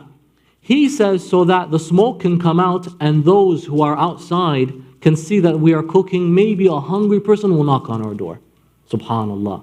Mantiqan wa khuliqan wa karamatan, khalqan wa khuliqan wa mantiqa. He says, so that people who are hungry can see that we're cooking, we could probably give them some food. Look at the qualities of Rasulullah manifested in this man, subhanallah. His vision. How does he resemble Rasulullah in his mantiq? Notice the following in the battle. Ali al-Akbar goes out to fight. Imam Hussein makes a dua. Layla is watching in the distance. As soon as her son goes to the battlefield, she looks at him and she can no longer keep her eyes on her son. What mother can watch her son fight against thousands of men? So what does she do? Instead of looking at Ali al-Akbar, who does she look at? Imam Hussein. And she would gauge how Ali al-Akbar is doing and performing on the battle by the expression of Aba Abdullah. If he was still, that means Ali is doing well. If his face turned pale, that means someone came close to Ali al-Akbar. The fight went on. The hadith says 200, over 200 of the enemies of Allah fell down by the sword of Ali al-Akbar. What a fighter. He goes back to Imam al-Hussein and he begins complaining to him. He says, "Father, this is weighing down on me. I am so thirsty. The armor is heavy. The heat is hot. And the thirst is unbearable." Imam Hussein, hadith say, he told Ali, "You feel your thirst is heavy? Come and feel my thirst." And they say in the hadith that Imam Hussein told him, "Feel my tongue, just feel it." Ali al-Akbar said, "Subhanallah, wallah, I thought I was thirsty. In fact, I am the one who's quenched, and you are the real thirsty one. Your tongue is like a dry rock." Tongue is like a dry rock, brothers and sisters. That's someone who has no water in their system at all. And that gave him the motivation. Who am I to complain in this situation when you, my father, are more thirsty than I am? Ali al-Akbar then gains that strength from that moment. He goes to the battlefield and he begins to introduce himself. This shows you the mantiq and logic of Ali al-Akbar. He begins to say, "Ana Ali ibn al-Hussein ibn Ali. نحن وبيت الله أولى بالنبي والله لا يحكم فينا ابن الدعي أطعنكم بالرمح حتى ينثني أضربكم بالسيف حتى يلتوي ضرب Ghulam Hashmi Alvi." I am Ali, the son of Hussein, the son of Ali ibn Abi Talib. Wallah, by Allah, the son of adultery and impurity will not rule over us. I will strike you with my spear until it bends, and I will lunge at you and slash you with my sword until it breaks. The strike of a Hashimi and the strike of an Alawi. You forgot Ali? He came back today. Ali al-Akbar goes and fights, and he fights valiantly on his sword, brothers and sisters. As he is fighting, Layla begins to watch Imam Hussein's face. She is observing and observing until she sees the face of Imam Hussein become depressed suddenly. She says, "Ya Aba Abdullah, what's happening to my beloved Ali?" He says to her, "Layla, go back to your tent. A man who is worth 1,000 men has just came out to fight him. Make dua, ya Layla, for the dua of a mother is always mustajab." She goes to the tent, and many narrations begin to describe the following moment.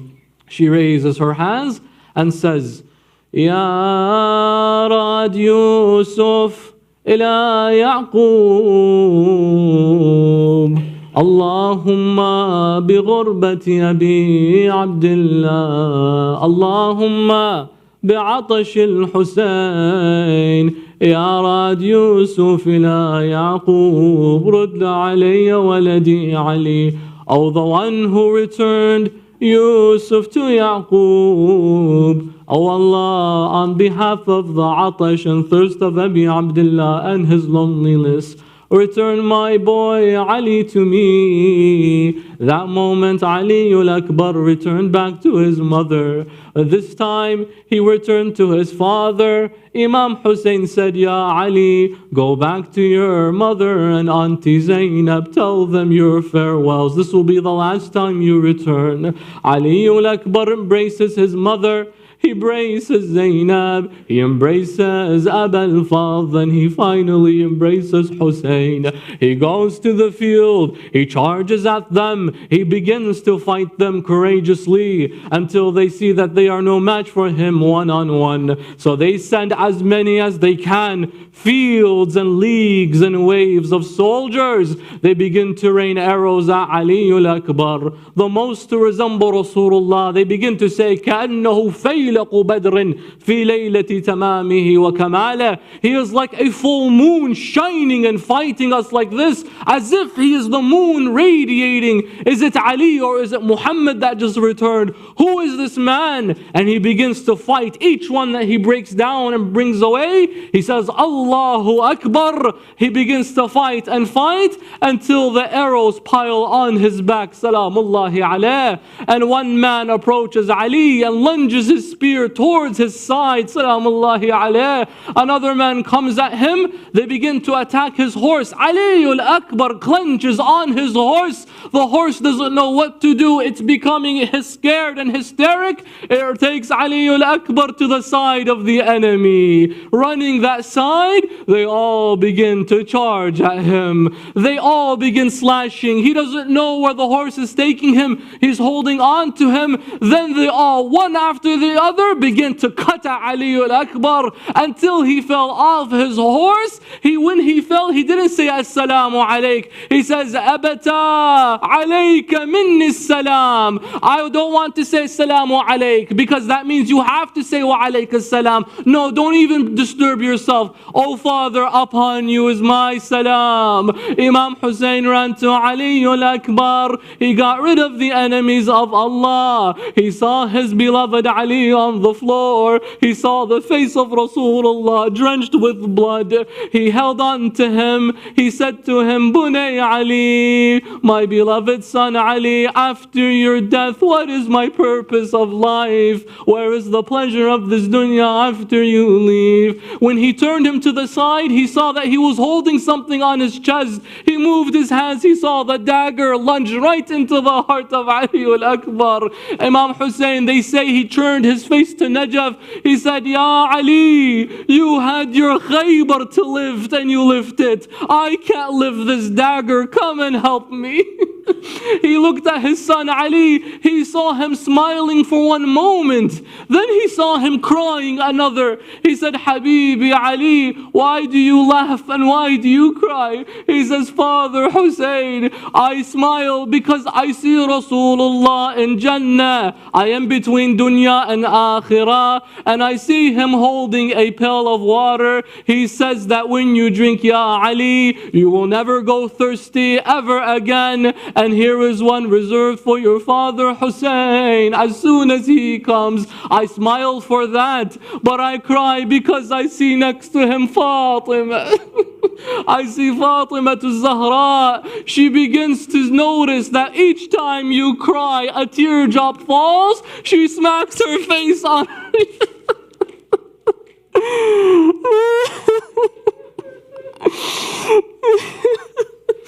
She says, Ya Aba Abdullah, whenever you draw a tear, she smacks her face calling, Wa walada, wa Husseina. Ma'atam al-Hussein, Ya Hussein.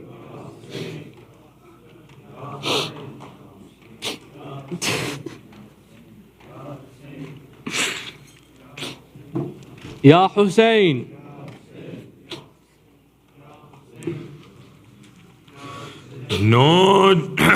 नौजवान लाश है ज़ईफ़ी है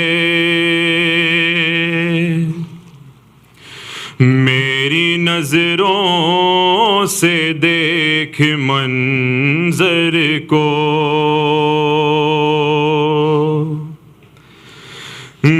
کیسے ہم شیر کو سنبھالوں گا،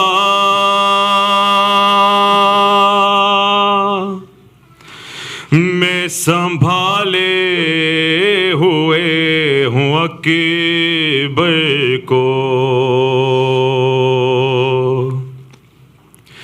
تیرا احسان ہوگا یہ مجھ پر،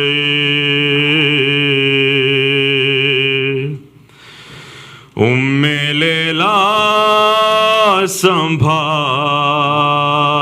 زینب کو، لا رہا ہوں میں لاشائے اکبر،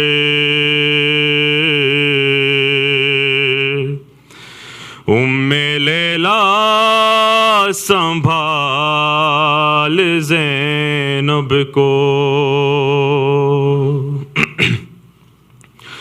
اس کے سینے سے لے کے نام علی میں نے برچی ابھی نکالی ہے، امتحان دے چکی میری غربت، اب تیری بے کسی کی باری ہے، تو بھی اس وقت یا علی کہہ کر ام لیلا سنبھال زینب کو،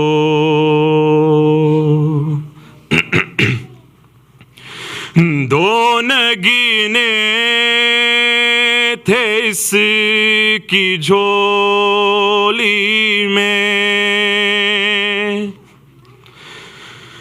دونوں اکبر پہ کر دیے صدقہ، صبر ایسا کہ اپنے بیٹوں پر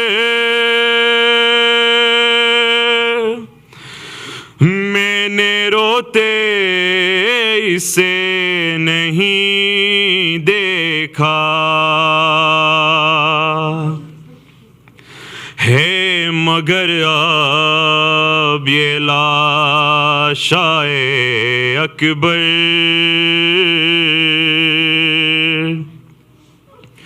ام لیلا سنبھال زینب کو،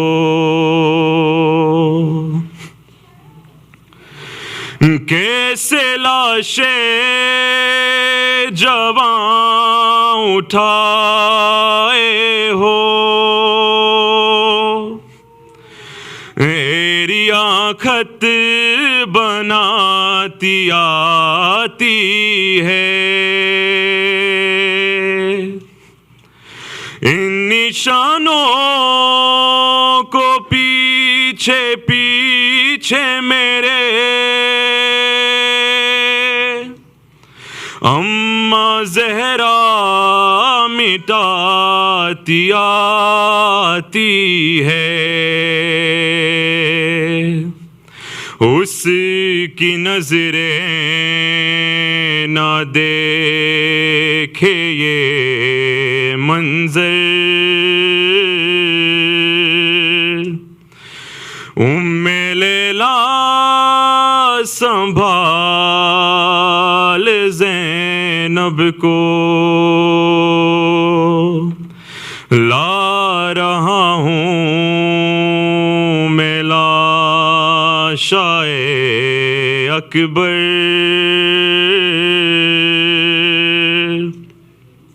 ام لیلا سنبھال زینب جانب کو یا حسین یا حسین یا حسین یا حسین یا حسین یا حسین یا حسین یا حسین یا حسین یا حسین یا حسین یا حسین یا حسین یا حسین یا حسین یا حسین یا حسین یا حسین اکبر نے سینہ کھائی ہے ان کو نہ بتانا بابا پھوپھے اماں سے میرا زخم چھپانا اکبر نے سینہ کھائی ہے ان کو نہ بتانا بابا پھوپھے اماں سے میرا زخم چھپانا اکبر نے سینہ کھائی ہے ان کو نہ بتانا بابا پھوپھے اماں سے میرا زخم چھپانا اکبر نے سینہ کھائی ہے ان کو نہ بتانا بابا پھوپھے اماں سے میرا زخم چھپانا کس طرح سے دیکھیں گی وہ ہم دونوں کی غربت وہ روئے تو آ جائے گی خیمہ میں قیامت میں زخم چھپا لیتا ہوں تم آنسو چھپانا بابا پھوپھی اماں سے میرا زخم چھپانا اکبر نے سینہ کھائی ہے ان کو نہ بتانا بابا پھوپھی اماں سے میرا زخم چھپانا اکبر نے سینہ کھائی ہے ان کو نہ بتانا بابا پھوپھی اماں سے میرا زخم چھپانا تصویر محمد ہے بڑے نازوں سے پالی مر جائے نہ خیمے میں میری پالنے والی ہرگز یہ میرا ہاتھ نہ سینے سے ہٹانا بابا پھوپھی اماں سے میرا زخم چھپانا اکبر نے سینہ کھائی ہے ان کو نہ بتانا بابا پھوپھی اماں سے میرا زخم چھپانا اکبر نے سینہ کھائی ہے ان کو نہ بتانا بابا پھوپھی اماں سے میرا زخم چھپانا اس بار شہادت گو اٹھا لے گی ماما بابا سے چھپانا نہیں ایک بھائی کے غربت سجاد کو تفصیل شہادت کی سنانا بابا پھوپھی اماں سے میرا زخم چھپانا اکبر نے سینہ کھائی ہے ان کو نہ بتانا بابا پھوپھی اماں سے میرا زخم چھپانا اکبر نے سینہ کھائی ہے ان کو نہ بتانا بابا پھوپھی اماں سے میرا زخم چھپانا ممتا انہیں لاشے پہ میرے لائے گی بابا بے سختہ وہ مجھ سے لپٹ جائیں گی بابا، ممکن ہو تو لاشے سے انہیں دور ہٹانا، بابا پھپھی اماں سے میرا زخم چھپانا، اکبر نے سنا کھائی ہے ان کو نہ بتانا، بابا پھپھی اماں سے میرا زخم چھپانا، اکبر نے سنا کھائی ہے ان کو۔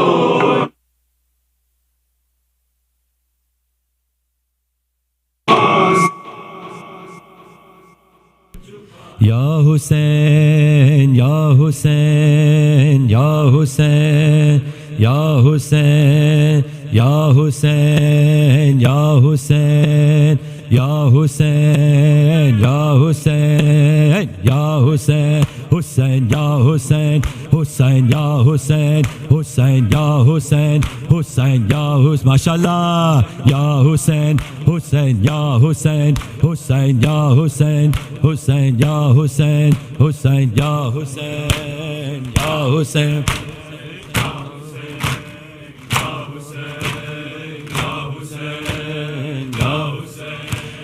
اللہ اکبر ہے اکبر اللہ اکبر ہے اکبر اللہ اکبر ہے اکبر اللہ اکبر ہے اکبر اللہ اکبر ہے اکبر اللہ ماشاء اللہ ہے اکبر اللہ اکبر ہے ماشاء اللہ سب پڑھو ہے اکبر اللہ اکبر بسم اللہ ہے اکبر اللہ اکبر ہے اکبر اللہ اکبر ہے اکبر اللہ اکبر ہے اکبر اللہ اکبر ہے اکبر اللہ اکبر ہے اکبر اللہ ماشاء اللہ ہے اکبر ہے اکبر اللہ اکبر ہے اکبر اللہ اکبر ہے اکبر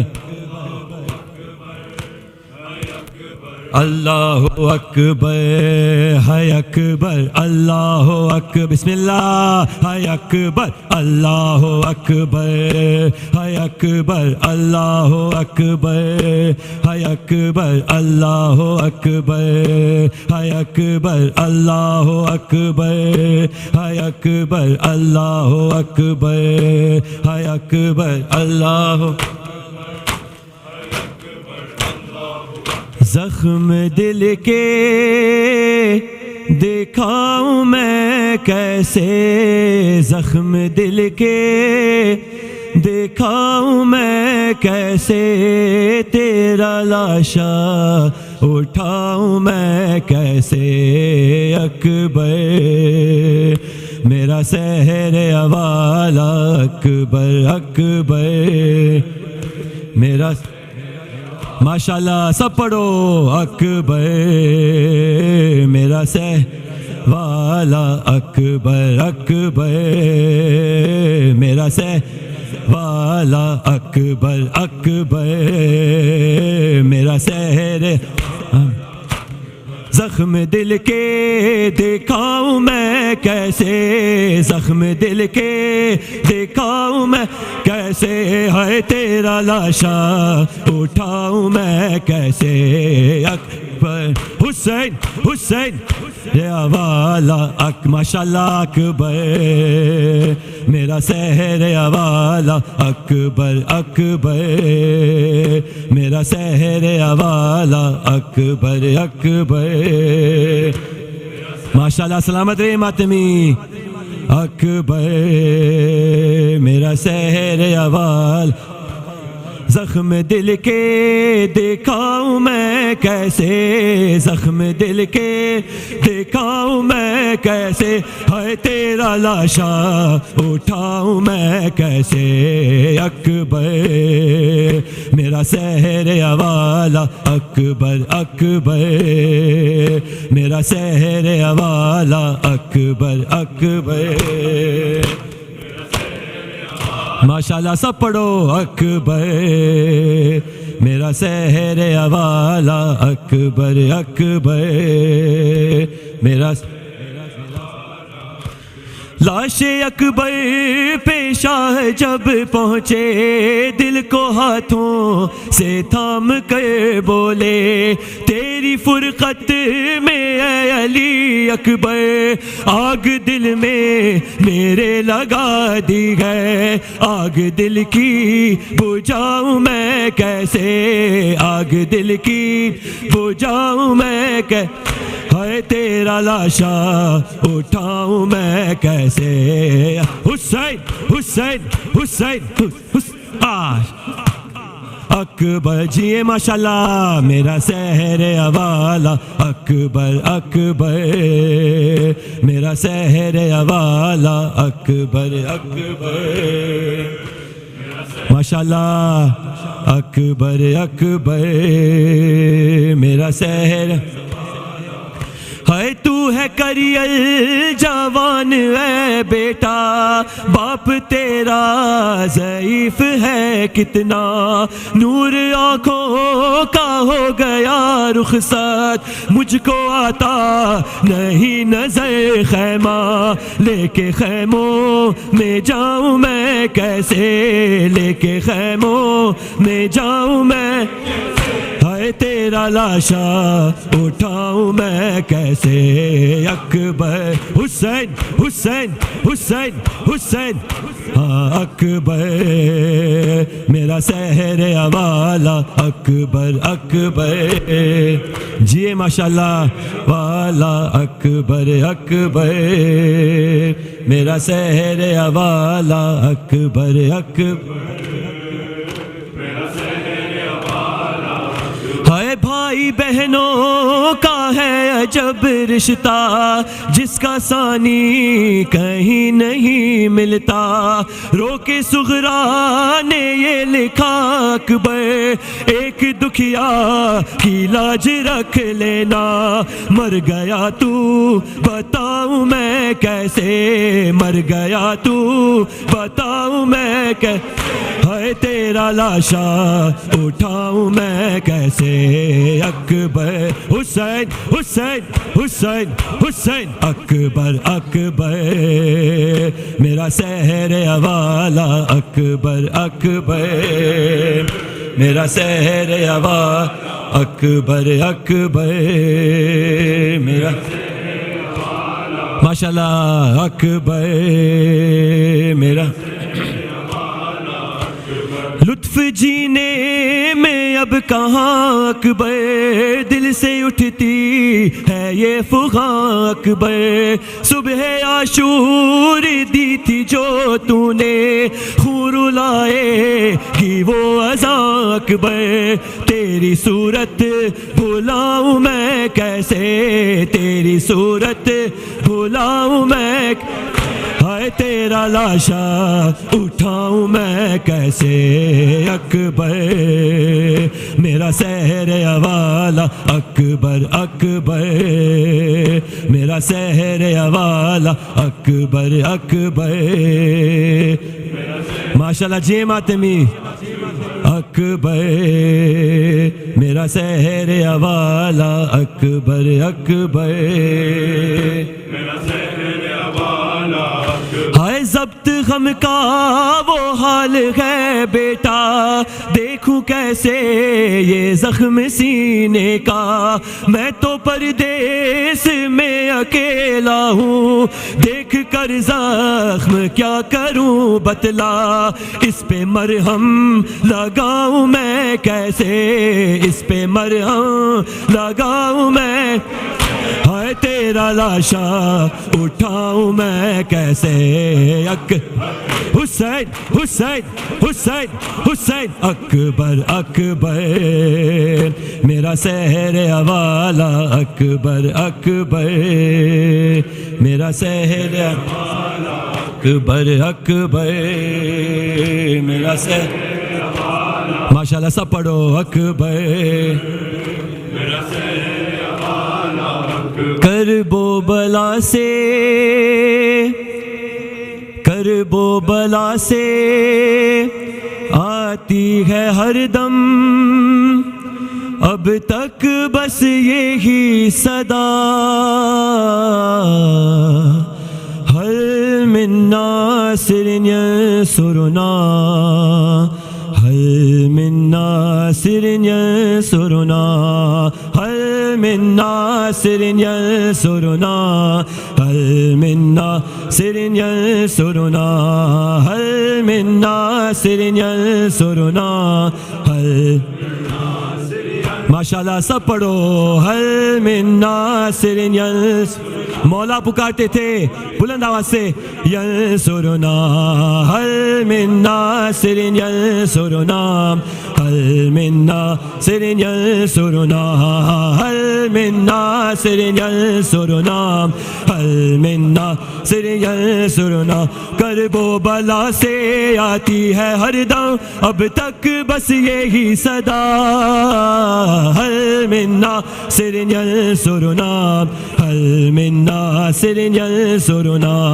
ہل ماشاءاللہ جی ہل من ناصر ینصرنا ہل من ناصر ینصرنا ہل من جب قتل ہو گئے سارے انصار شاہ کربلا نہ بھائی کوئی باقی تھا نہ ہی بھتیجا نہ بیٹا اس دم غریب زہرا کی گونجی فضا میں یہی صدا اے بابا علی ہے وقت مدد ہے لال تیرا تنہا ہل من ناصر ینصرنا ہل من ناصر ینصرنا ہل من ماشاءاللہ ہل من ماشاءاللہ پیچھے تک سب پڑھو ہل من ہاں ہل من ناصر ینصرنا ہل من ناصر ینصرنا برچھی لگی جو سینے پر گھوڑے سے گر گئے اکبر بیٹے کی لاش پر پہنچے شبیر گھٹنیوں چل کر برچھی نکالتے تھے وہ ناد علی تھی ہونٹوں پر آؤ اماں آؤ بابا یہ ورد زباں پر تھا ہل من ناصر ینصرنا ہل من ناصر ینصرنا ہل من ناصر ینصرنا ہل من ماشاءاللہ سلامت رہیے ہل من ناصر ینصرنا ہل من ناصر ینصرنا مظلوم ابن زہرا نے ہر زخم دل پہ کھایا تھا ایک روز میں 72 کے لاشیں اٹھا کے لایا تھا اپنے ہی بھائی بیٹوں کے وہ خون میں نہایا تھا ہر ایک جنازے پر جا کر کہتا تھا یہی جملہ ہل من ناصر ینصرنا ہل من ناصر ینصرنا ہل من ناصر کیا کہنے ماشاءاللہ سر ینصرنا ہل من ہل من ناصر ینصرنا ہل من ہل من ہاں عاشور والے دن شہ نے صدمے بہت اٹھائے ہیں، ظالم نے سینکڑوں نیزے شبیر پر چلائے ہیں، گھوڑے سے شاہ کرب و بلا جس دم زمین پہ آئے گئے، غازی ہو کہاں اکبر ہو کہاں دیتے تھے صدا مولا، حل من ناصر ینصرنا، حل من ناصر ینصرنا، حل من ناصر، ماشاءاللہ بلند آواز سے، حل من ناصر ینصرنا، حل من ناصر ینصرنا، حل من ناصر ینصرنا، حل من ناصر ینصرنا، جواں بیٹا گیا مارا ہے کہا بانو نے واویلا، جواں بیٹا میا مارا ہے کہا بانو نے واویلا، جواں بیٹا گیا مارا ہے کہا بانو نے واویلا، جواں بیٹا گیا را لگایا ظلم کا نیزہ، جواں بیٹا گیا مارا ہے کہا بانو نے بیٹا گیا مارا ہے کہا بانو، جواب زدار ویلا را کوئی کفنی منگا لاؤ، گلے میں میرے پہناؤ، رکھوں گی سوگ اکبر کا، جواں بیٹا گیا مارا ہے کہا بانو نے،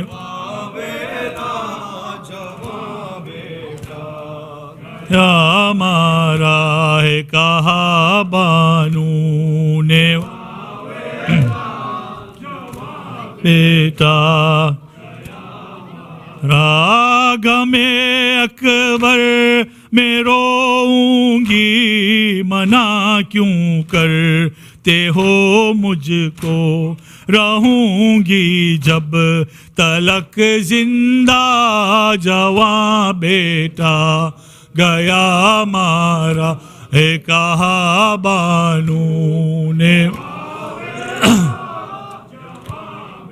تا گیا مارا ہے کہا بانو نے،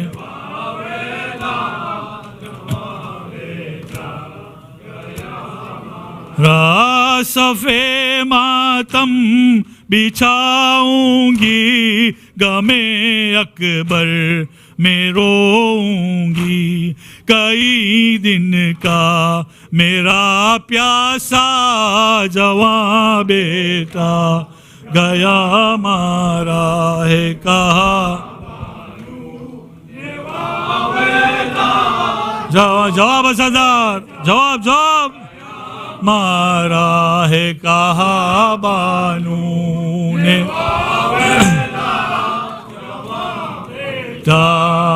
یا نور چشمہ لیلا، ماہ انوار لیلا، علی اکبر لا، نور چشمہ لیلا، ماہ انوار لیلا، علی اکبر لا، حسین لیلا، ماہ لیلا، علی اکبر لیلا، نور چشمہ لیلا، ماہ انوار لیلا، علی اکبر لیلا،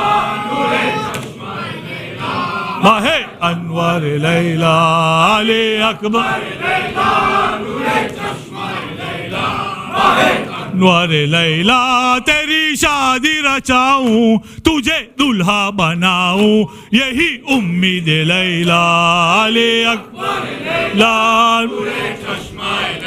مرحبا مرحبا، لا علی اکبر لیلا، نور چشمہ لیلا، ماہ لا تیری شادی رچاؤں تجھے دلہا بناؤں یہی امید لیلا علی اکبر لیلا نور چشمہ لیلا ماہ انور لیلا علی اکبر لیلا نور چشمہ لیلا ماہ انور لیلا علی اکبر لیلا نور چشمہ لیلا ماہ انور لیلا علی اکبر لیلا نور چشمہ لیلا سین انور لیلا ماشاء اللہ لیلا نور چشمہ لیلا ماہ انور لیلا تیری گودی کا پالا لگا ظلم کا بھالا دل و جان لیلا علی اکبر لیلا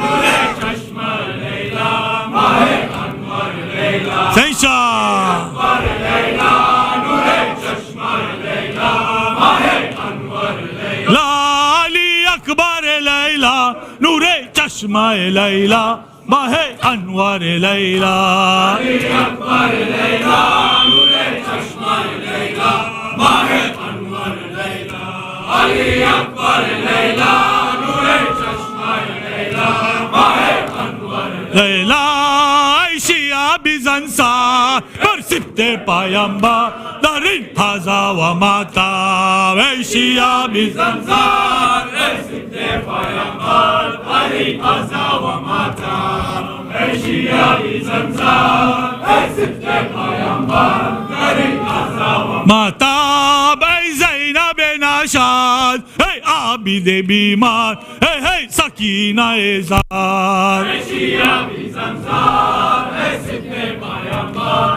در این حضا و ماتم ای شیعہ بیزنسار ای سبت پیامبر در این حضا و ماتم بی نوا حسینہ سر جدا حسینہ بی اقربا حسینہ ای شیعہ بیزنسار ای سبت پیامبر در این حضا و ماتم ای شیعہ بیزنسار ای سبت پیامبر در این حضا و ماتم ای شیعہ بیزنسار بر سبت پیامبر در این حضا و ماتم ای شیعہ بیزنسار ای سبت پیامبر در این حضا و ماتم ای شیعہ بیزنسار ای سبت پیامبر در این حضا و ماتم کہتے تھے شاہ زمان مالک کونین کہتے تھے شاہ زمان مالک کونین حسین منی وانا من الحسین حسین منی وانا من جواب جواب جواب تے شاہ زمان مالک کونین صحیح شاہ زمان مالک کونین حسین منی مولا نے سر کٹا دیا اسلام کے لیے غربت میں گھر لوٹا دیا اسلام کے لیے حسین منی وانا من الحسین حسین منی وانا من الحسین صحیح شاہ شاہ زمان مالک کونین کہتے تھے شاہ زمان مالک کونین حسین منی وانا اے شاہ تشنہ کام یہ تیرا ہی کام تھا اصغر کا خون بہا دیا اسلام کے لیے حسین منی وانا من الحسین حسین منی وانا من الحسین کہتے تھے شاہ زمان مالک کونین کہتے تھے شاہ زمان مالک کونین حسین منی وانا من الحسین حسین منی مولا نے سر کٹا دیا اسلام کے لیے غربت میں گھر لوٹا دیا اسلام کے لیے حسین منی وانا من الحسین حسین منی وانا من الحسین کہتے تھے شاہ زمان مالک کونین کہتے تھے شاہ زمان مالک کونین حسین منی شام یا بستند بازو زینب و کلثوم را بعد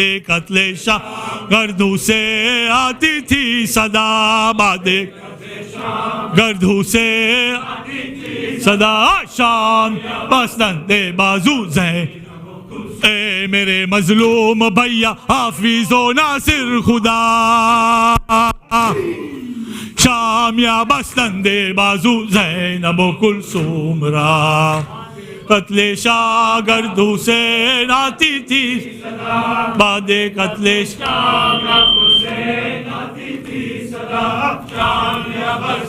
بازو اے میرے مظلوم بھائی حافظ و ناصر خدا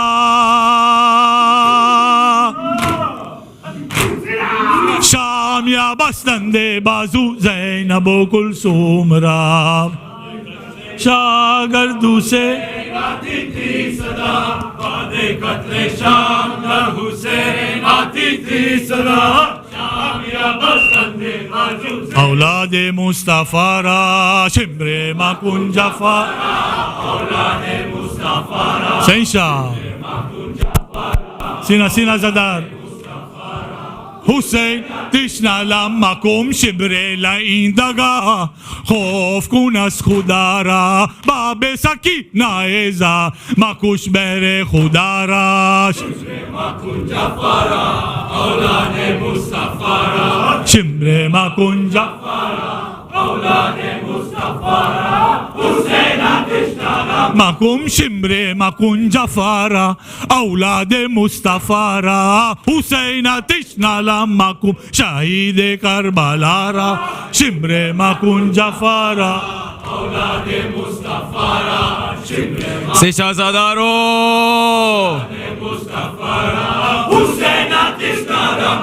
سارے حسین مظلوم شد زتن جدا را حضرت قاسم از ازا شد به کربلا را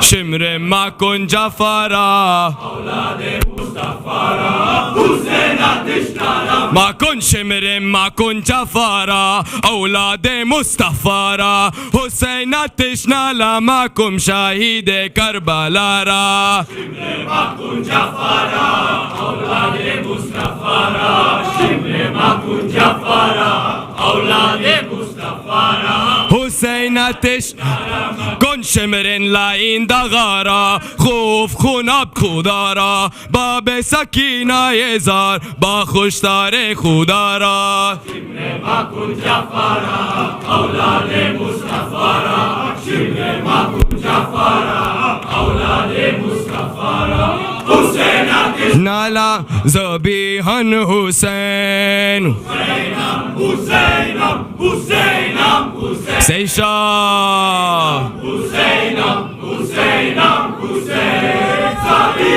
ذبیحن حسینم حسینم حسینم حسین ذبیحن ذبیحن ذبیحن حسین حسینم حسینم حسینم حسین حسینم حسینم حسینم حسین ذبیحن ذبیحن یہ کہتی تھی فاطمہ باشور و شین ذبیحن ذبیحن ذبیحن حسین حسینم حسینم حسینم حسین حسینم حسینم حسینم حسین ذبیحن حسینم حسینم حسینم حسین ذبیحن ذبیحن ذبیحن حسین حسینم حسینم حسینم حسین حسینم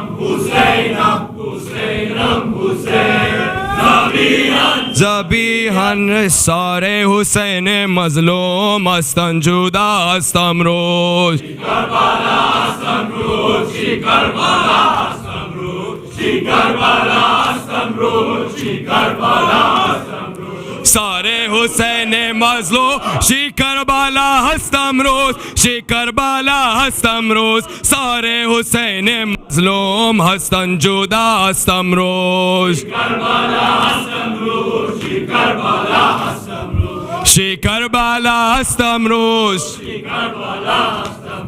ساره حسین مظلوم روز ازا هستم روز بین نوا هستم روز ساره حسین مظلوم هستم جدا هستم روز کربلا هستم روز کربلا هستم روز کربلا هستم روز کربلا هستم روز ساره حسین مظلوم اکبر نوجوان شد قاسم نوجوان شد ساره حسین مظلوم هستن جدا هستم روز کربلا هستم روز کربلا هستم روز کربلا هستم روز کربلا هستم روز ساره حسین مظلوم اکبر نوجوان شد قاسم نوجوان شد ساره حسین مظلوم هستن جدا هستم روز کربلا هستم روز کربلا هستم روز کربلا هستم روز کربلا هستم روز سارے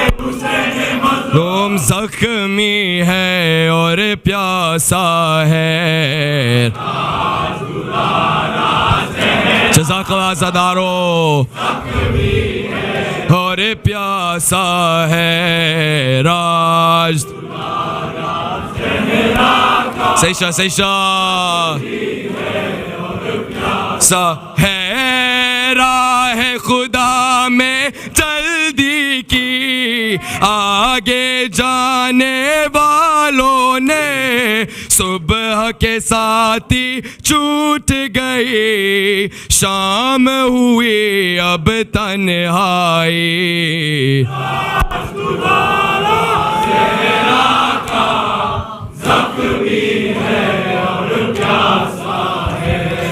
راج دلارا پیاسا ہے اکبروں کا سم کوئی نہیں آس بندے تو کس سے بندے دریا چیننے والا بھی دریا چین کے سوتا ہے راج دلارا زہرا کا زخمی ہے اور پیاسا ہے راج دلارا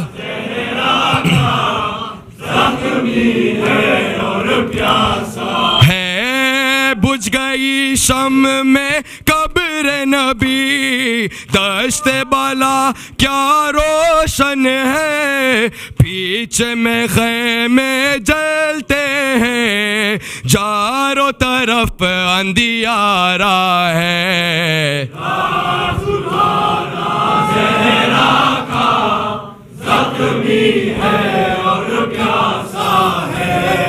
راج دلارا پیاس حسین شہید کربلا و ویلا حسین شہید کربلا و ویلا حسین شہید کربلا و ویلا حسین شہید کربلا و ویلا اکبر نوجوان شد و ویلا حسین شہید کربلا و ویلا علی اکبر علی اکبر شان تو شان خدا سینے پہ نیزہ تیرا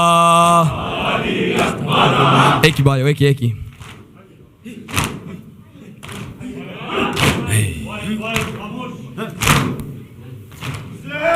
بفگن گفته زینب محزون بفگن گفته زینب محزون بر سر نوش شاه مظلومان خواهم روم به سوی شام ای برادر جان بفگن گفته لیلا ای مستار بر سر نوش شهزاده اکبر روح رشیدم زحمت کشیدم ای نا امیدن من و یا بفغون گفته کلثوم اصغر بر سر ناشه میره علمدار ای برادر من تاج سر من رفت از بر من لا بانک عباس علمدار حسینم ایکم بانک عباس علمدار حسینم ایکم من که سقای یتیمان حسینم ایکم زینب زار کجا کجا و بازار کجا زینب زار کجا کجا و بازار کجا تو کو زنجیر کجا عابد بیمار کجا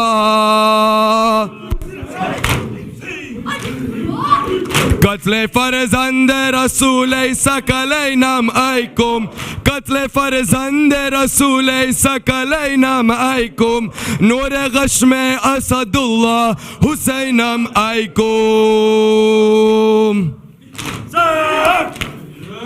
سار حسین کجا مجلس شراب کجا سار حسین کجا مجلس شراب کجا حزم عام کجا آل بوتولان کجا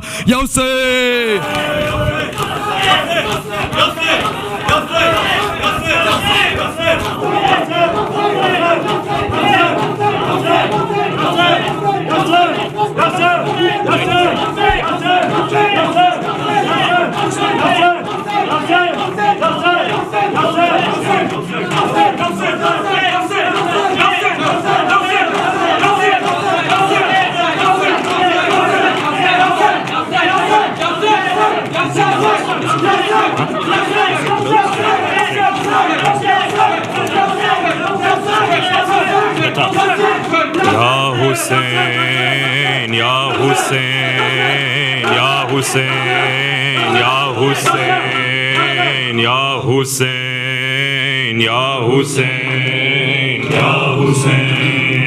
یا حسین یا حسین یا حسین یا حسین یا حسین یا حسین یا حسین یا حسین یا حسین زہرا جایا داسرا غازی زہرا جایا داسرا غازی زہرا جایا داسرا غازی زہرا جایا داسرا غازی زہرا جایا داسرا غازی زہرا جایا داسرا غازی ہویا کربل ہویا کربل ہویا کربل دے بچ جدا غازی زہرا جایا داسرا غازی زہرا جایا داسرا غازی زہرا جایا داسرا غازی زہرا جایا داسرا غازی ہویا کربل ہویا کربل ہویا کربل دے وچ جدا غازی زہرا جایا داسرا غازی زہرا جایا داسرا غازی زہرا جایا داسرا غازی زہرا جایا داسرا غازی زہرا جایا داسرا غازی زہرا جایا داسرا غازی اجوی بنت حسین روندی ہے اجوی بنت حسین روندی ہے اجوی بنت حسین روندی ہے اجوی بنت حسین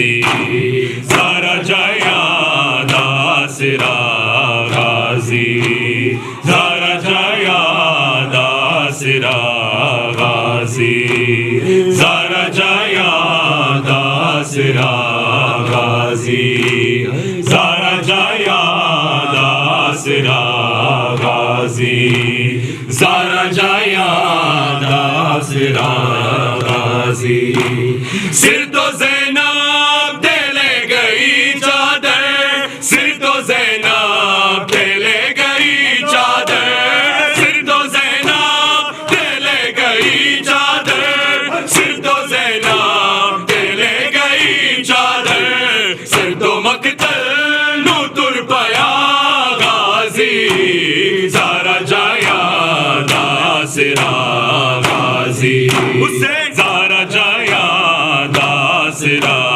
غازی زارا جایا داسرا غازی زارا جایا داسرا غازی زارا جایا داسرا غازی زارا جایا داسرا غازی چھ جگہ تو حسین چنی آئے چھ جگہ تو حسین چنی آئے چھ جگہ تو حسین چنی آئے چھ جگہ تو حسین چنی آئے پھر بھی پورا نہ مل سکا غازی زارا جایا داسرا غازی زارا جایا داسرا غازی زارا جایا داسرا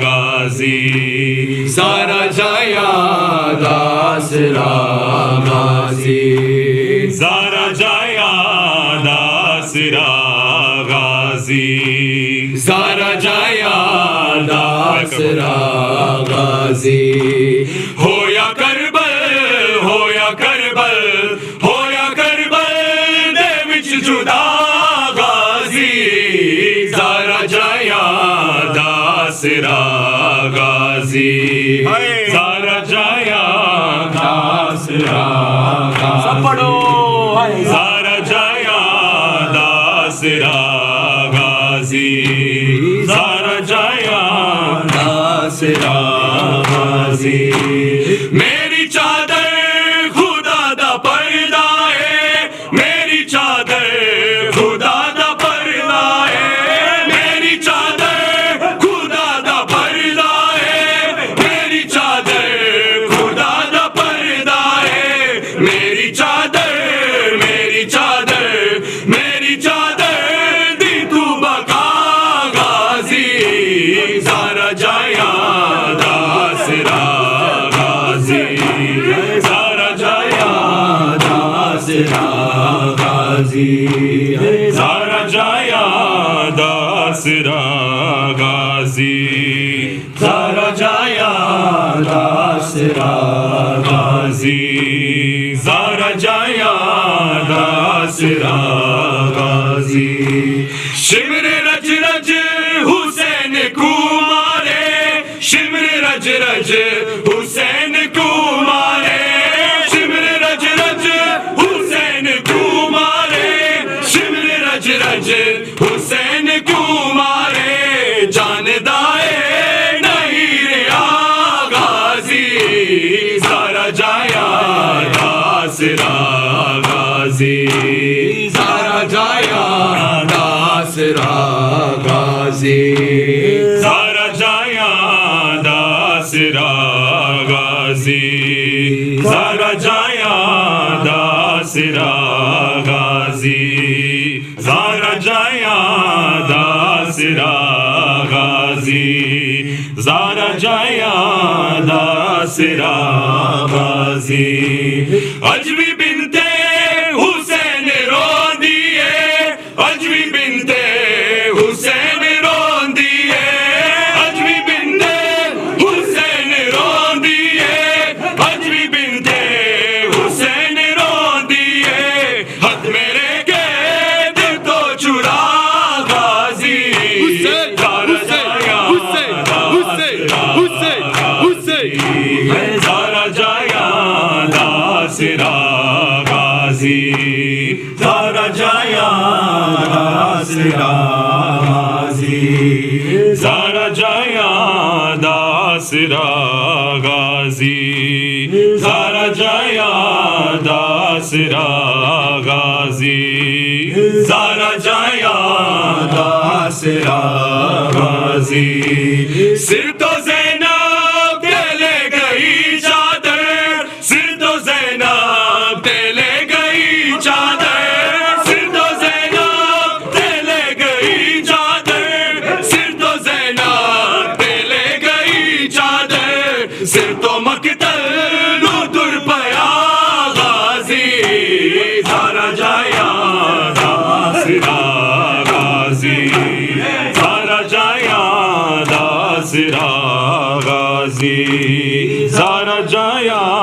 داسرا غازی زارا جایا داسرا غازی یا حسین یا حسین یا حسین یا حسین یا حسین یا حسین یا حسین یا حسین یا حسین یا حسین یا حسین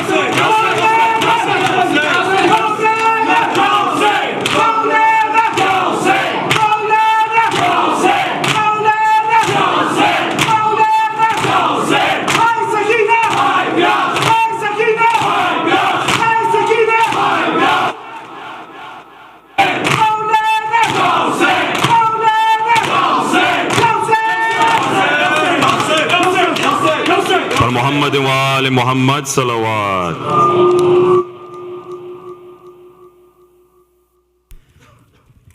دعا کے ساتھ ختم کرتے ہیں. ہاتھ اٹھا کے انشاءاللہ سب مل کے پڑھیے انشاءاللہ.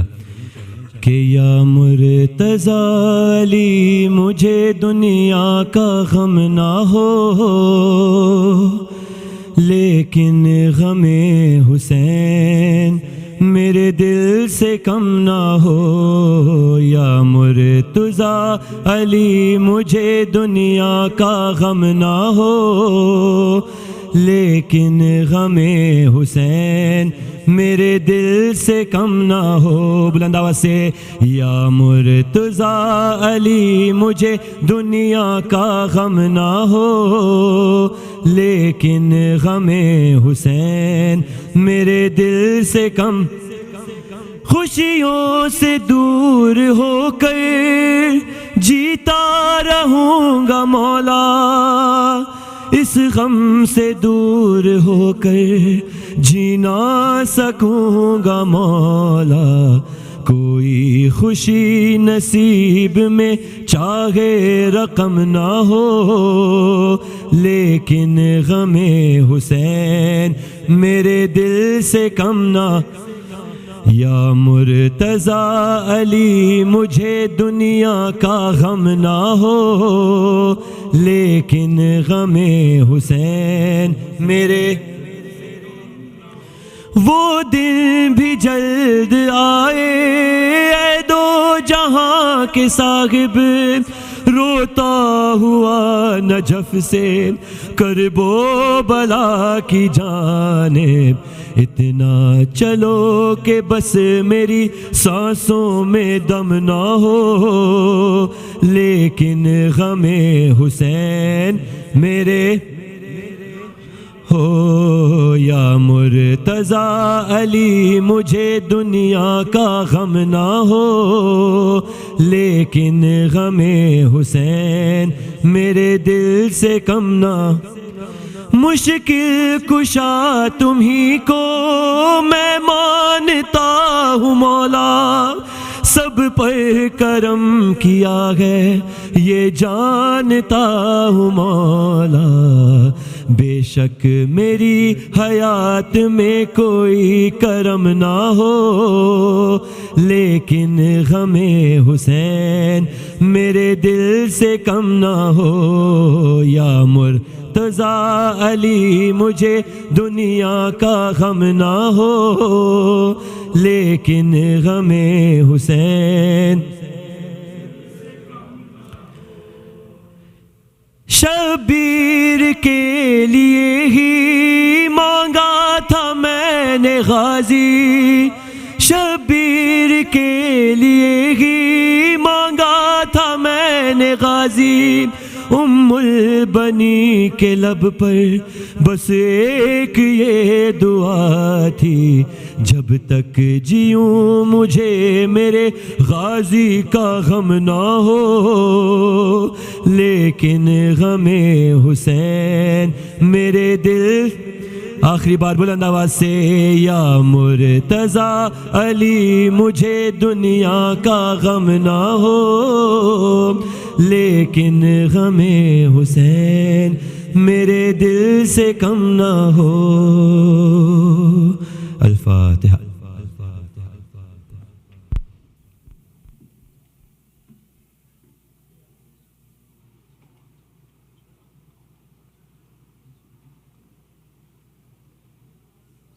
بسم اللہ الرحمن الرحیم۔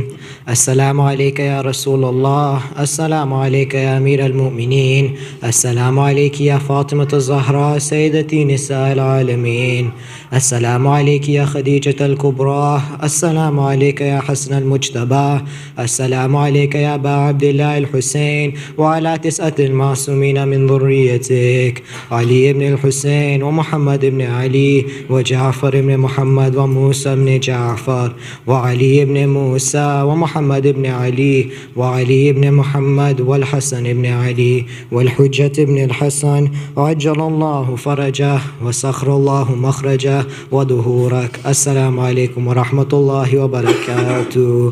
بسم الله الرحمن الرحيم۔ اللهم كل وليك الحجة ابن الحسن صلواتك عليه وعلى آبائه في هذه الساعة وفي كل ساعة وليا وحافظا وقائدا وناصرا ودليلا وعينا، حتى تسكنه أرضك توعا وتمتعه فيها طويلا برحمتك يا أرحم الراحمين۔